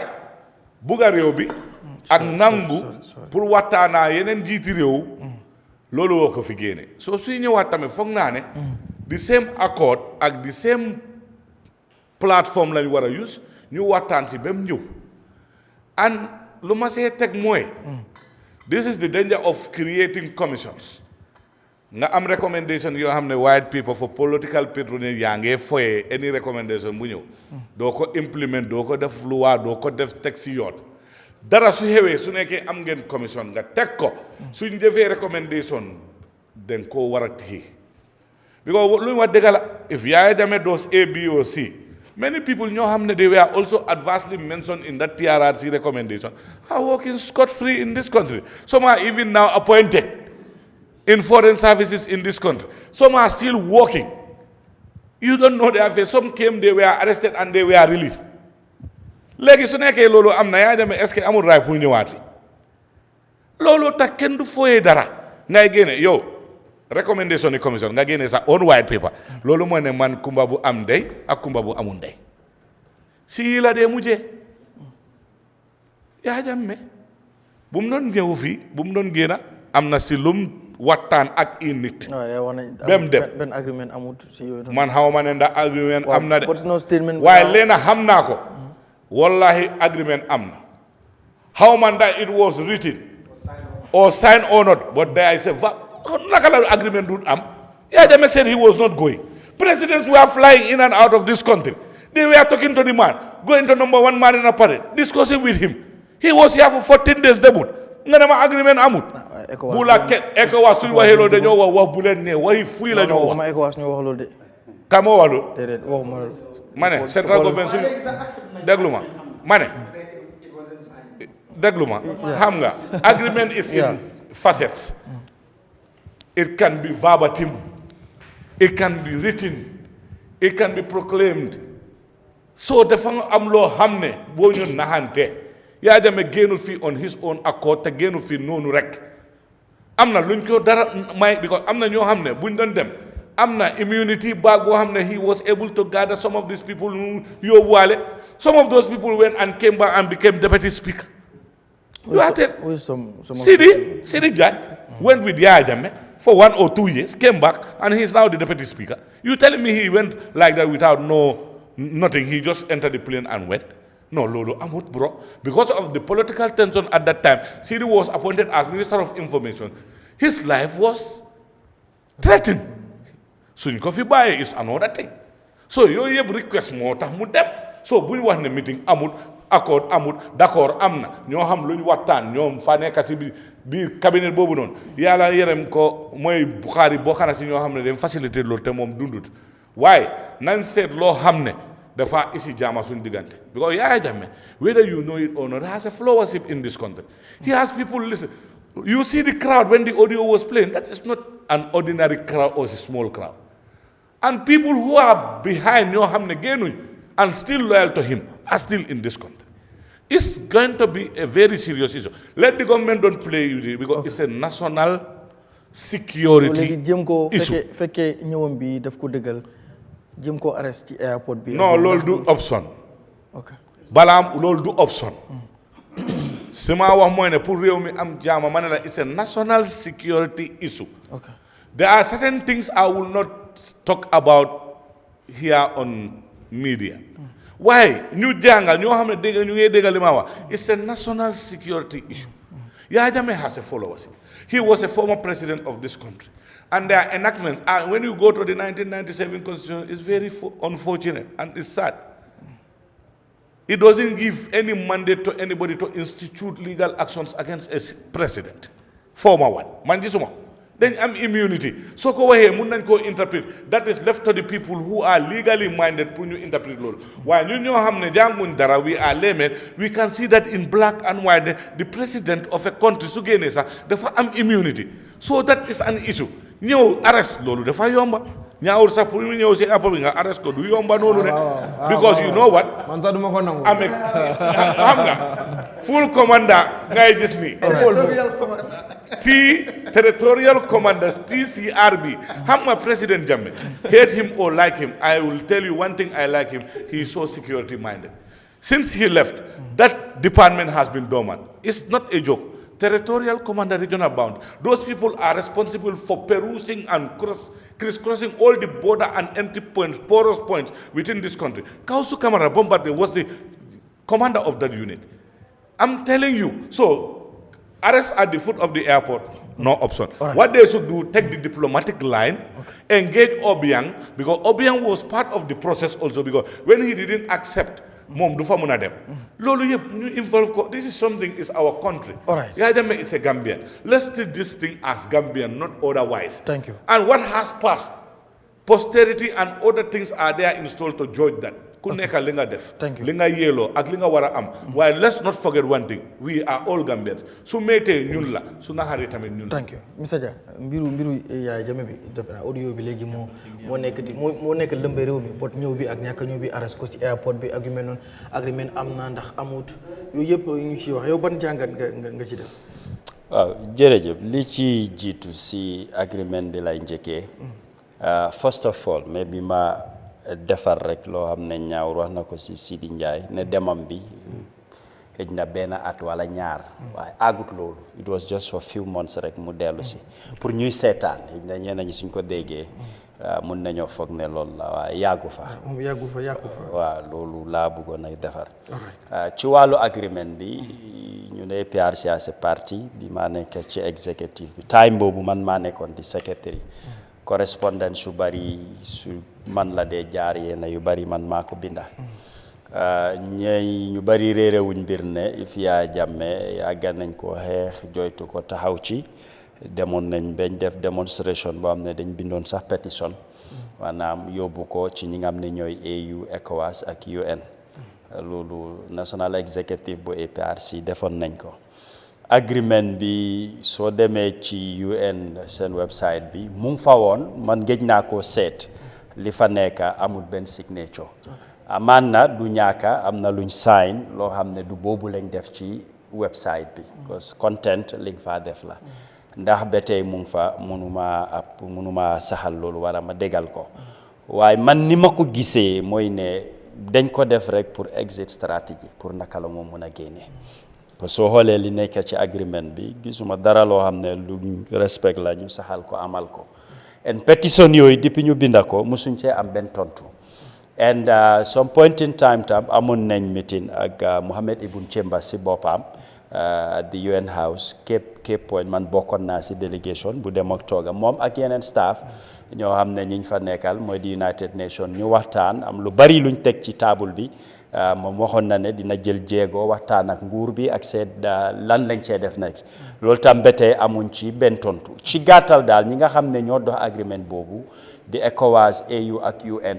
jëluñ ci jéego gisuma luñ ci fulal daal agreement bi buñ ko def time boobu nañ fàttaleku ne ba tey Yahya Jammeh moo nekkoon président nguuram moo fi nekkoon dëgg la defoon nañ élection ne Barrow win naa nekku fi woon te amutoon lim sampa ne lii mooy cabinet o ñi ñoo represent government bi waaye honorable Halifa Sallah moo fa nekkoon as government spokesperson te moom ci ay kàddoom mu ne bu ñoo def nangutoo boobu moom bokk ci woon en liñ dégga ñuy mention wax ne moom moo sign kayit boobu mu ne moom bokkutoon sax ci négociation boobu génnee na ci boppam so mënuñ laa joxala nit ne kii moo fa représentoon président bi wala kii moo fa représentoon nguur bi si négociation boobu so between Jammeh la ak these international partners foog naa ñoom ñoo ci am cër am ci taxawaay comme ni ma ko waxee musuñoo tontu suñ binday toog nañ ak ñoom waxtaan musuñ see am benn réponse loolu moo tax ma ne pour man exit strategy la pour xaalal ko yoon mu mun a dem nga gis ne lii xew ci dëkk bi mu xew nguur bi fi waroon a toog fii ñu def lu ñoo def man ci anam boobu ci bunta boobu laa ko gisee te comme li ma la rek yéen ak correspondant yu bari maa ngi fa woon meeting yu bari teew naa fa liñ doon waxtaanee li ma fekkee la waaye comme coow bi li xew rek na ñëw du ñëw wala raytam la parce que doo ko mën a yóbbu beneen dëkk ne foofu la bokkalul fii réew bi la jiite woon so citizen la Gambian la da am na right pour ñëw waaw waaye nguur moo fi toog ñoom tam am nañ seen doxalin ci loo xam ne noonu la ñoo defee seen mbir kon ci ñaari fànna la man foofu laa ko gisee am na right mu dellu ci li ci des si loxo nguur la nekka parce que ñoom ñoo amee réew mi ñoo am li nga xam ne mooy doxalini réew mi lu bari ñoom ñoo ko war a mun a àtte te gis nañ press release bi nga xam ne ñoom génnee nañ ko ne mun naa ñëw waaye su ñëwee dinañ ko jaarale ci yoon ñoom foog naa nguur bi seen taxawaay ci loolu la ne.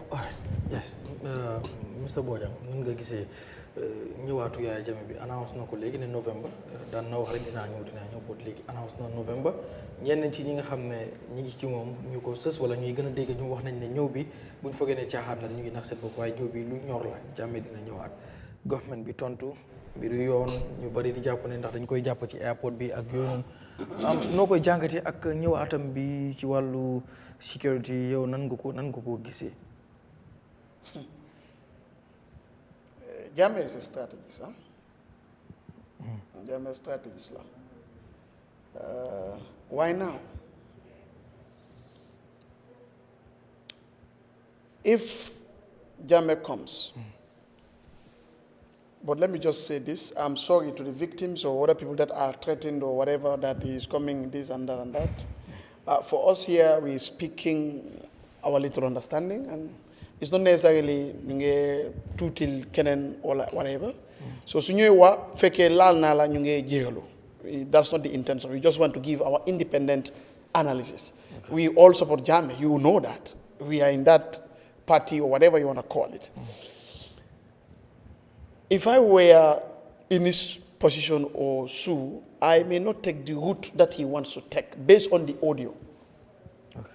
Comme Mr. Komalumwa, amna lu waxtaan bu am ba mu dem foog naa ne up to now channels yooyu noonu mun nañ from his side parce que host country am mooy Equatorial Guinea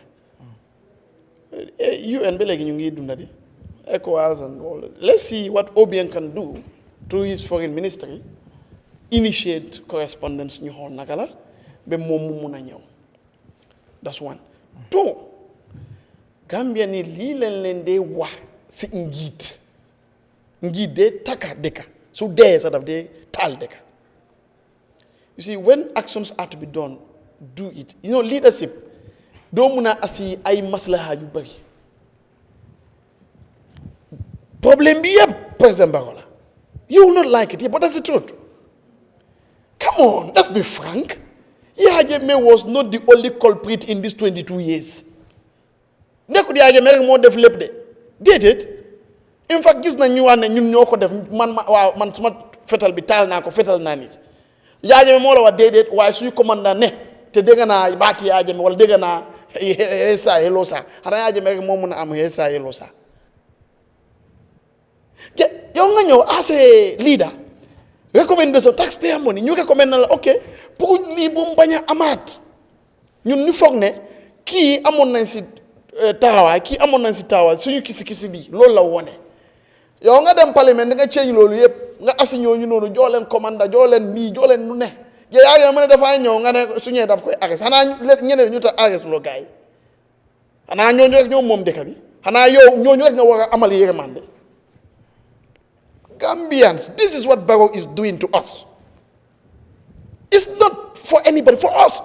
Te xoolal prime param bi Yahya Jammeh dafay xee wala Barrow ñun ñooy soona de Barrow ak Yahya Jammeh kenn du soona maa la wax fen bi ni kenn du soona ñun ñooy ready from Barrow side from Jammeh side and other people di reyante fekke ñoo ñu ngi ne seen side nañu smart problème bi yëpp dem nañoo na Yahya Jammeh sax defu ko Barrow moo ko def nit da ngay def lu jaadu hey man I support APRC but what I'm saying is if Jammeh is wrong take him to the process because loolu moo fi nekk nañu wante ni let the process confirm ne lii ak lii moo xew decide and that is it we move on but you are here selective justice ñu daan téye baagi Yahya Jammeh di def lu ne ñooñu ñëw yow nga use ñooñu noonu as they are the angels Yahya Jammeh bëgg a ñëw nga ne déedéet soo ñëwee dañoo investiguer xanaa ñeneen ñi nag so suñ problème bi is not Jammeh suñ problème bi Barrow la that's the truth so Jammeh si raytam la nekka dafay ñëw fii la dëkk is fine waaye man ma ne si dal man ma ne si peace ñu initiate diplomatic channels ñu mun a xool ou bien président Barrow mun a discuss what are the modalities ay yooyu noonu ñu mun a dem si négociation table su ne si background bi sax ñu xool affaire bi naka lañ koy defee nekkul ne because dañu ragal Yahya Jammeh déedéet waaye dëkk bi la ñooy xool ak naka lañ koy defee ak ban anam pour ñu mun a am peaceful stable elections and continually a good country peacefully ñun based on that waxuñ ne Yahya Jammeh su ñëwee wan ko arrest parce que victime yi li ñu wax du dégg déedéet waxuñ foofu noonu again boo ko xoolee si beneen anam is this even country really prepared to receive Jammeh legally, politically, socially? Politically, security-wise, the commander-in-chief of the Gambia Armed Forces is not even having any trust over the team he leads, which is the army. It means he believes there is a section or a majority section that is still loyal to President Jammeh. Jammeh coming, they can... Okay. Man mënuma xalaati malaayka di suma xalaat laa nekk di wari waaw waaye dinaa la jox justification ok yow yaa war a nekk coach Memar Academy yaa nekk di coach di def lu ne yaay may Memar cheap advertisement waaw ok no problème man maa nekk coach waaye man gëmuma suma team ren daay seri seen lu tax gëmuma team boobu noonu président Barrow gëmut army bi loolu muy dëgg bi we can say it anyhow, no problem. Man, Rasulullah was my gis-gis. Do I am gis-gis Jibril alayhi salam?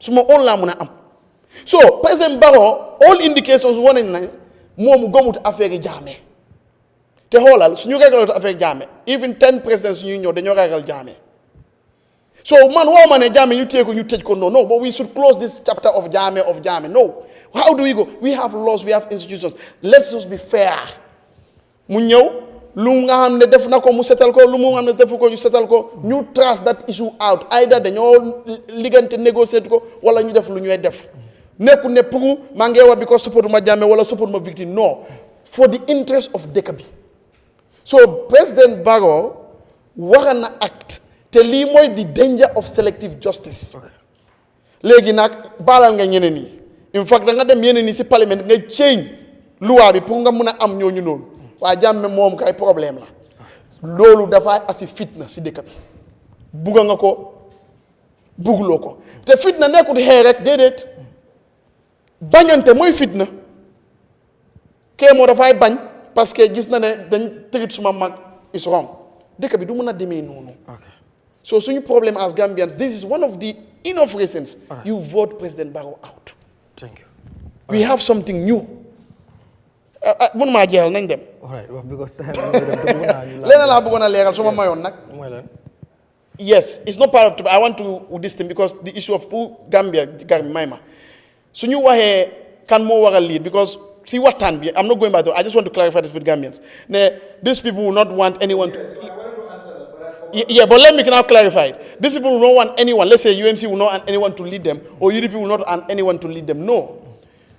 When you want to lead, you must have something you lean on to lead. More as in these negotiations, lu dee jota am mooy nangu too dëkk bi naka lañ ko buggee yóbbu ñun yëpp ñu am suñu contribution suñu point si boobaa ku ñooy elect si loolu la mooy doxal. So that doesn't matter whether it is UMC or Lee. Yes. All right, thank you. Yeah, just quickly, Mr. Damfa. Not quickly. No, say. Not quickly. I have to flourish. Well, I'm got 3 minutes. Because remember, in 2016, I was a critical stakeholder there. I was the media care person at West Coast Region. So I know so many things. Announcement Yeah, but you also give me time to flourish. This is very critical. 3 minutes. Okay. Let me establish a door.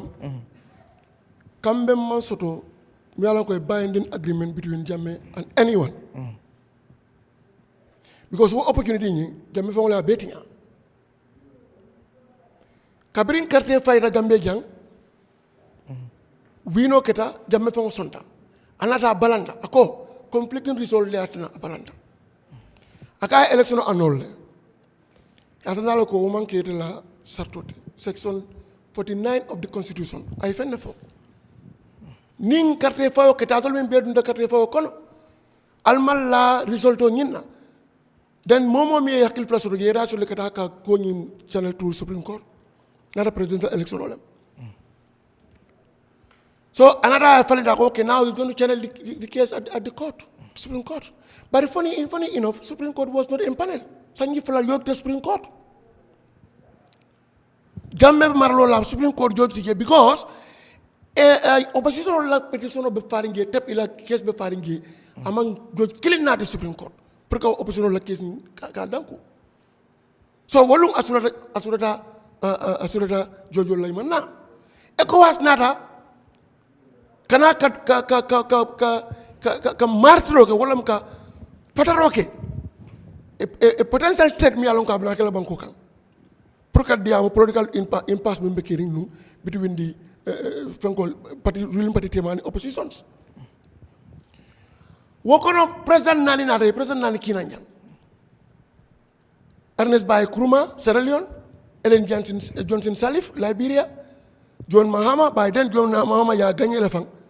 Agenda place de baraba transition okono. Aning Buhari, wale lead. In fact, Nigeria Parliament, il a board lower and upper. Ye carte file. Buhari sembo dialoko, even if Jammeh want to come and stay in the country, we give him immunity to come and stay in the country. Because at the negotiation in Likan, it's a Jamala dialoko and I negotiate to convince Jammeh to peacefully leave power. Negotiation oketa killing fula, kambe mo manke. Jammeh mi fo yola ndiko, sa en jojo le nanang. Ye case nying here.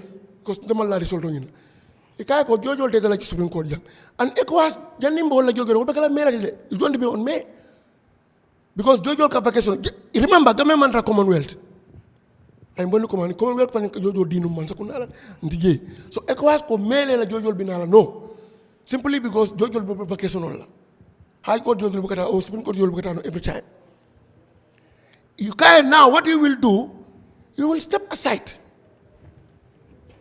as Constitution says IEC may return when I see on the 19th of January then in May George will be now ECOWAS will send in judges yellow case and they hear the judges if Supreme Court ya declare ko tele winter or Supreme Court ya declare ko katrefa o saying then we abide by the rules ni ko tele winter we make sure that you are back to your office para uma ko mutamanso ila midil laban wolum Buhari fo ngay tugande wolum ne barosa Mali Buhari came with a military jet no sabab ndete ma in fact I Buhari Jammeh was not pleasant Buhari kay ko ndela I have 36 states in my country 36 states each state wala wate la bangu tina keme ndenga kuri ngam 5-star general ngam ni kuri tal ke 1983 mnara ko nga banko ni sangi saba sinya saba nan jawla nga soto so nimbe diam la pour nga ñom moy ila taka ko tam say nga sembo wa fi ñul ako elen gal am going bring the president elect when you are coming ay tu ya ral Mali then ye ñim pick the president pick kasamba Mali bo ari atani la ko say ñomo manke fitno la kanade ba ko sembo lo mo sembo tan ñol they cease negotiation in negotiation stop President Jammeh then ala friend mu Aziz Leti and Alpha Conde also want to change the term of his country pour kada ta term la ka constitution referendum o jigi jaho banala mol tema in fact ECOWAS ya sabelo ko ila constitution kana ma so ada fanang ba mi rek am fo bol ECOWAS fo bol so ako ya ko hey these people are toothless bulldog ibe diam like nobody will invade you see. So Jammeh was also doing the same, military parade everywhere. So Khalifa as a spokesperson, then abita fala ko alkana so yarol alkana sila, Allah brothers all meet the commander in Kiev, all less somebody. On the 19th, now he become rebel. That was the start of the coalition. Saying bring Bokono, Jammeh is like that. He's not interested in any negotiation. And then you like as his name, Alpha Conde. Until on the 19th, the president-elect in the Senegal. ECOWAS along the line, they were doing their mobilization. Military as national na case of Senegal. Gerol na case of Senegal. Fengol na case, community mobilization of Senegal. But Halifa advised them in the law, don't announce ko binekelen. Don't announce it. Do your mobilization. Don't go situation come on the ground. Because Malafi chaos enadang bangkokang. Until on the 19th, now man song. So on the 19th, around 4 p.m., the president elected in Dakar in the Gambian embassy. Then where he write a letter and command that he want ECOWAS to enter in the Gambia, and anybody in international they will term as a rebel. That communique was given to Senegal rep Mialonko after the UN Security Council by then, because Senegal had 2 years of mission. They were serving on ECOWAS 12, West Africa 12. Samba Security Council sit down by 6 o'clock. Unanimously agree ko economic Gambia. Well, now you see the jet flights flying over State House around that 6 o'clock. Where Jammeh alonoko left degal alonko nyimanga chano de korenke. He called Alpha Conde and Aziz Kabako. Now I agree to leave. They have to call Macky Sall. Kabako, no, stop, put it on hold. Tell your commanders to put it on hold. The man agreed to leave. So these people, well, agreement on the 21st, so-called agreement on the 21st. By then he was not the president anymore.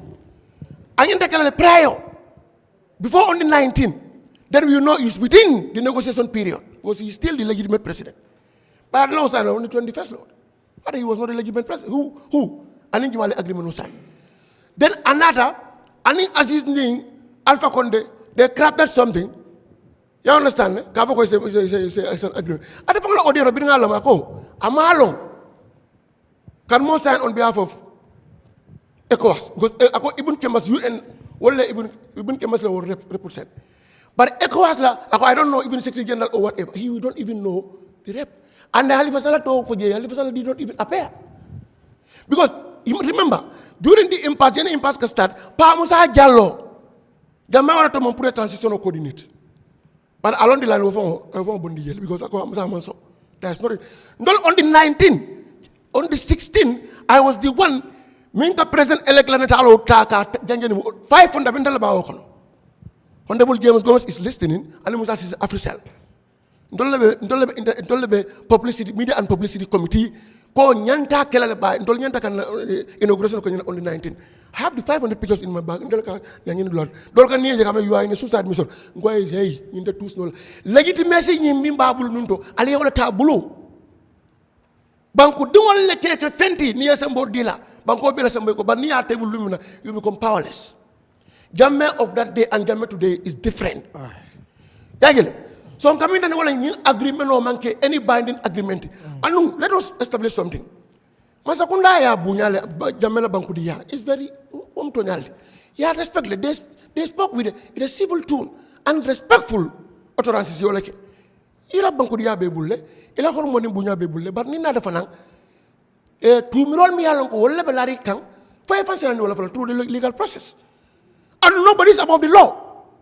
Ni be mo support la ngajala William Ruto mi be marola bi Kenya ani Uhuru Kenya mi be jana mi be no president la Kenya you understand itara ICC le ila parliament ni declare ko 3,000 people post election violence bin keta al blono ta gele al bita parliament ni declare al vice president wala atara ICC. Kafan clear, without clear and the magic be a crap. What a moment about like justice la. No matter what happened, none as a citizen, let us also face ni Kamala Lakam, Iman Kamalaka, na senator, first senator. Then from there, even if you want to be an elder statesman, as I request no le express the status I have best. In fact, if you want to run for election, na to senator, he can run. Donald Trump is elected. So Mambang, but I'm to have to give chance to others. Yeah, thank you. Yeah, Mr. Bojang. Yow lan mooy sa réaction waaw. The government is not honest. Soo xoolee tey président Barrow moo pampa APRC Noto Alliance ak APRC because dafa soxloon seen karta moom moo fi saani white paper of the TRRC comme nu ko Mr. Bojang waxee nobody has been found wanting. Even though TRRC dafa ne lii ak lii moo war a happenut because president bi mu ngi bugg a get everybody on his side comme nu Dudu ak ñi waxee ne he depends on alliances pour mu mun a gagner so moom politique la teg kanam tegut Gambian yi seen bugga ak seen gis-gis that's one. Two, before the election président Barrow moo dem kër Yahya Jammeh visit family am pour ut seen ñaan ak seen vote. Moom moo invite family Yahya Jammeh si këram kan at the State House pour Midland. So thirdly man suma believe mooy ne tamit ne the government has not been honest to the people because yëfi agreement bi su nekkoon ne Yahya Jammeh waxul ko openly I doubt ne ñu bari ne ñoo yëg ne agreement bi am na. Some of us know because we were active within the coalition ak some of us dañ dee read ak xam nañ ne lii some of these things were discussed but I do want to agree with Ñaaw ne su nekkoon ne negotiations happened naka la happen ak lan lañ wax negotiations si moo nekk li nga xam ne ñun loolu lañ xamut but government sa ñëw na admit na ne waaw there was an agreement but it was unsigned léegi how can we trust that type of government mi nga xam ne waxuñ ñu dëgga but man lu ma bugg a wax rek mooy ne we cannot also forget the victims and man lu ma gëm mooy ne if Jammeh indeed dafa ne moom dafa innocent I don't think it should be a problem su mu war a ñëw pour mu defend boppam but victims yi seen taxawaay war nañ koo xool te war nañoo make sure ne képp ki nga xam ne loo def war nga koo mën a defend so man suma position mooy loolu tey government of the Gambia wax nañ ñu ne waaw indeed ñoom amoon nañ agreement with Jammeh but it was not signed so that is one of it te tamit man gëm naa ne legal process war naa take place everybody should answer for li nga xam ne nga def su nekkee dem na court and then he is free that's fine but I don't believe ne Jammeh dina ñëw man personally man loolu gëm naa ne du mun a ñëw parce que gëm naa ne it's not even just about Gambia anymore it's about the sub-region and it's about the continent and there are so many issues yi nga xam ne foog ñu bàyyi ko xel and lu ñaawul wax tamit ne ñun we cannot our country is already polarized dëkk bi dafa divide ba pare ñit yaa ngi mere wante ñit yi fi nga xam ne leen toolu tey we cannot afford violence again so foog ñu look at diplomatic routes naka la ñoo soo see lu ñu ne waka ñoo sisoo ñabu loolu la ñu war a xool naka la ñoo demee indeed truly man I believe ne APRC Noto Alliance moo gën a am doole APRC bu Fabakary sax in the sense ne soo xoolee the number of seats yu ngay am nga xool the number of councillors yu ngay am xam nga buñ doon wax fii waxoon nañ fi yëppi political party ak dooleem man I believe ne in an instance where political parties amuñ data they rely on that pour wane seen in other countries fi nga xam ne dañ dee jox political parties yi subvention noonu lañ dee xoolee ñaata la political party bi war a am because noonu lañ dee déterminer naka leen rëy but I'm glad ne ñu ngi am conversation yi because foog ñu am uncomfortable conversations yi as a country pour seet naka la ñoo move forward but man I do believe ne the statement bi nga xam ne la government bi joxee is not sufficient foog ñu wax ñu tam jéego yi yan jéego la ñoo jël because man lu ma si read I think it's just surface level try to calm people but there's no finality on what is the position of the Gambia government. Wow. Thank you. 5 minutes rek lañ dese te fooguma ñaawru 5 minutes yi rek moom mën na koo jël moom kenn. So I think yeneen topics yi ñu baal ñu ko bu ci mel ni sax this British Gambian lawyer boobu dafa war a nekk ay special show try naa nag all means pour jéemoon ko jokk ki ma war na jox ndombaam but tey very good su ko defee su ma ko kii ñu jéem koo jokk jéem a xool nu ñoo def pour moom tamit ñu mën koo am gën cee mën a waxtaan mu nekk ay special Sunu Réew boo xam ne dinañ ci gën a mën a jëf mbiru passeport bi tamit lu ñu war a mën a waxtaanee la te xam naa ne dinañ ci gën a waxtaan bu baax Mr Bojang thank you so much for ci ñëw bi waaw am nañ mbégte bu baax am la tey ci Sunu Réew suñu partenaire nga te itam yaa ngi doon def mediator mu doon lu am solo because of ñun ak yéen ay partners lañ comme ni ma koy waxee rek journalistes yi ak politicians yi they are not friends but partners because of lu tax ma ne they are not friends comme ni ma koy waxee rek politicien fi ngeen jaar ak ñun suñu yoon du benn waaye ba tey suñ leen amul yéen duñ mën a am news because yéen yéenay news bi waaye yéen tamit soo leen ñu amul doo leen mën a am ñu leen jàllaleel di news so moo tax am nañ solo unfortunately yéen bi nga amoon pour ñëw Eyeafrica nekkul woon ci yéen am schedule woon ngeen pour ñëw but ñun ci ñun la woon because of nekkuñ fi engagement yaa loolu la but am na solo bu baax a baax te itam incha allah dinañ continuer di liggéey comme ni ñu ko defee ak ñëpp mu ngi noonu soo ñu bàyyi la rek nga tàggoo waaw so man maa ngi leen a sant di leen gërëm di wax ne rek jërëjëf man it's always a pleasure pour ma ñëw ma wax ak media bi because man gëm naa ne media ak political parties are one and the same because ñun yëpp ay politician lañ ñun we are partisan yéen you are not partisan because yéen da ngeen dee educate da ngeen dee inform ñun tam political parties educating and informing is also suñu one of our functions foog ñu educate citizenry foog ñu wax leen lan moo nekk di go on man tam believe naa ne media bi is the fourth arm of government mooy ne it is the fourth estate mooy ne media bi daf dee play part si governance yéen ay watchdog yi government yéen ay watchdog yi opposition party yi again ñun UMC luñ bëgg a def mooy change politics si Gambia bi because since buñ man suma bot bi bum ibeekoo si politique media bi ak politicians have always been at loggerheads time yi Yahya Jammeh gis nañ fi media houses yi yu gaay tëj this government am gis nañ naka lañ dee sabotage ak naka lañ dee try pour minimiser media bi yeneen opposition party itam gis nañ all the time they are in constant conflict with the media ñun ñu ne loolu dafa war a change we have to make sure ne there's level playing field pour ñëpp ak tamit woon media bi ne ñun UMC suñ ñëwee si nguur ñu ngi assure gaay ne there will be independence of the media te ku nekk li nga xam ne nga bëgg a doxal di nga ko doxal so loolu kontaan nañ si trop waaye just pour jeexal tamit am na suma broda amoon na lum laal just may ma 1 minute ne ñun yëfi leadership moo ñu génnee si parti bi dama bëggoon a wax rek ne loolu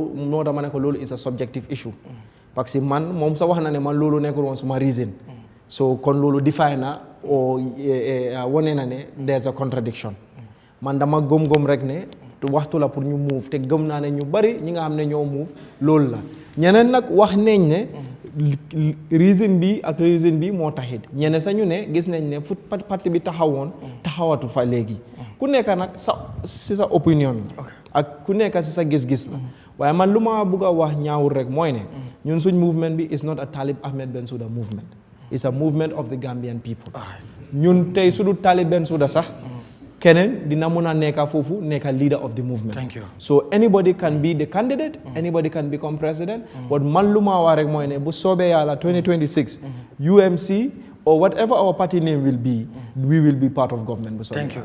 Thank you so much Mr. Kemo Bojang. Thank you tamit suma panelist yi Essa Damfa Abdoulaye Bojang Doudou Dia and Ñaawru Koma yéen tax sunu réew mel nu mel di leen gërëm bu baax ci seen ñëw bi ngeen ita diaw la jëdde déedéet sorry Mr. Koma yow si soo bi nga bokk no ita diaw la jëdde alright please ma ja so waaw may waaw please yeah so di gërëm ñëpp councilor yi rek it's okay it's okay Mr. Koma please we are new but we have one parliamentarian and councillors jërëjëf Mr. Koma all right di benn gàmm boo xam ne moom suñ soxna lañ ko tuddee muy gàmm boo xam ne dafay am samedi 15 November 2025 suñ cu alaaji Cheikh Mohamed Gueye nga xam ne moo koy def ci at bu jot muy gàmm gu mag a mag di ñaan ku mën a teew foofu rek samedi 15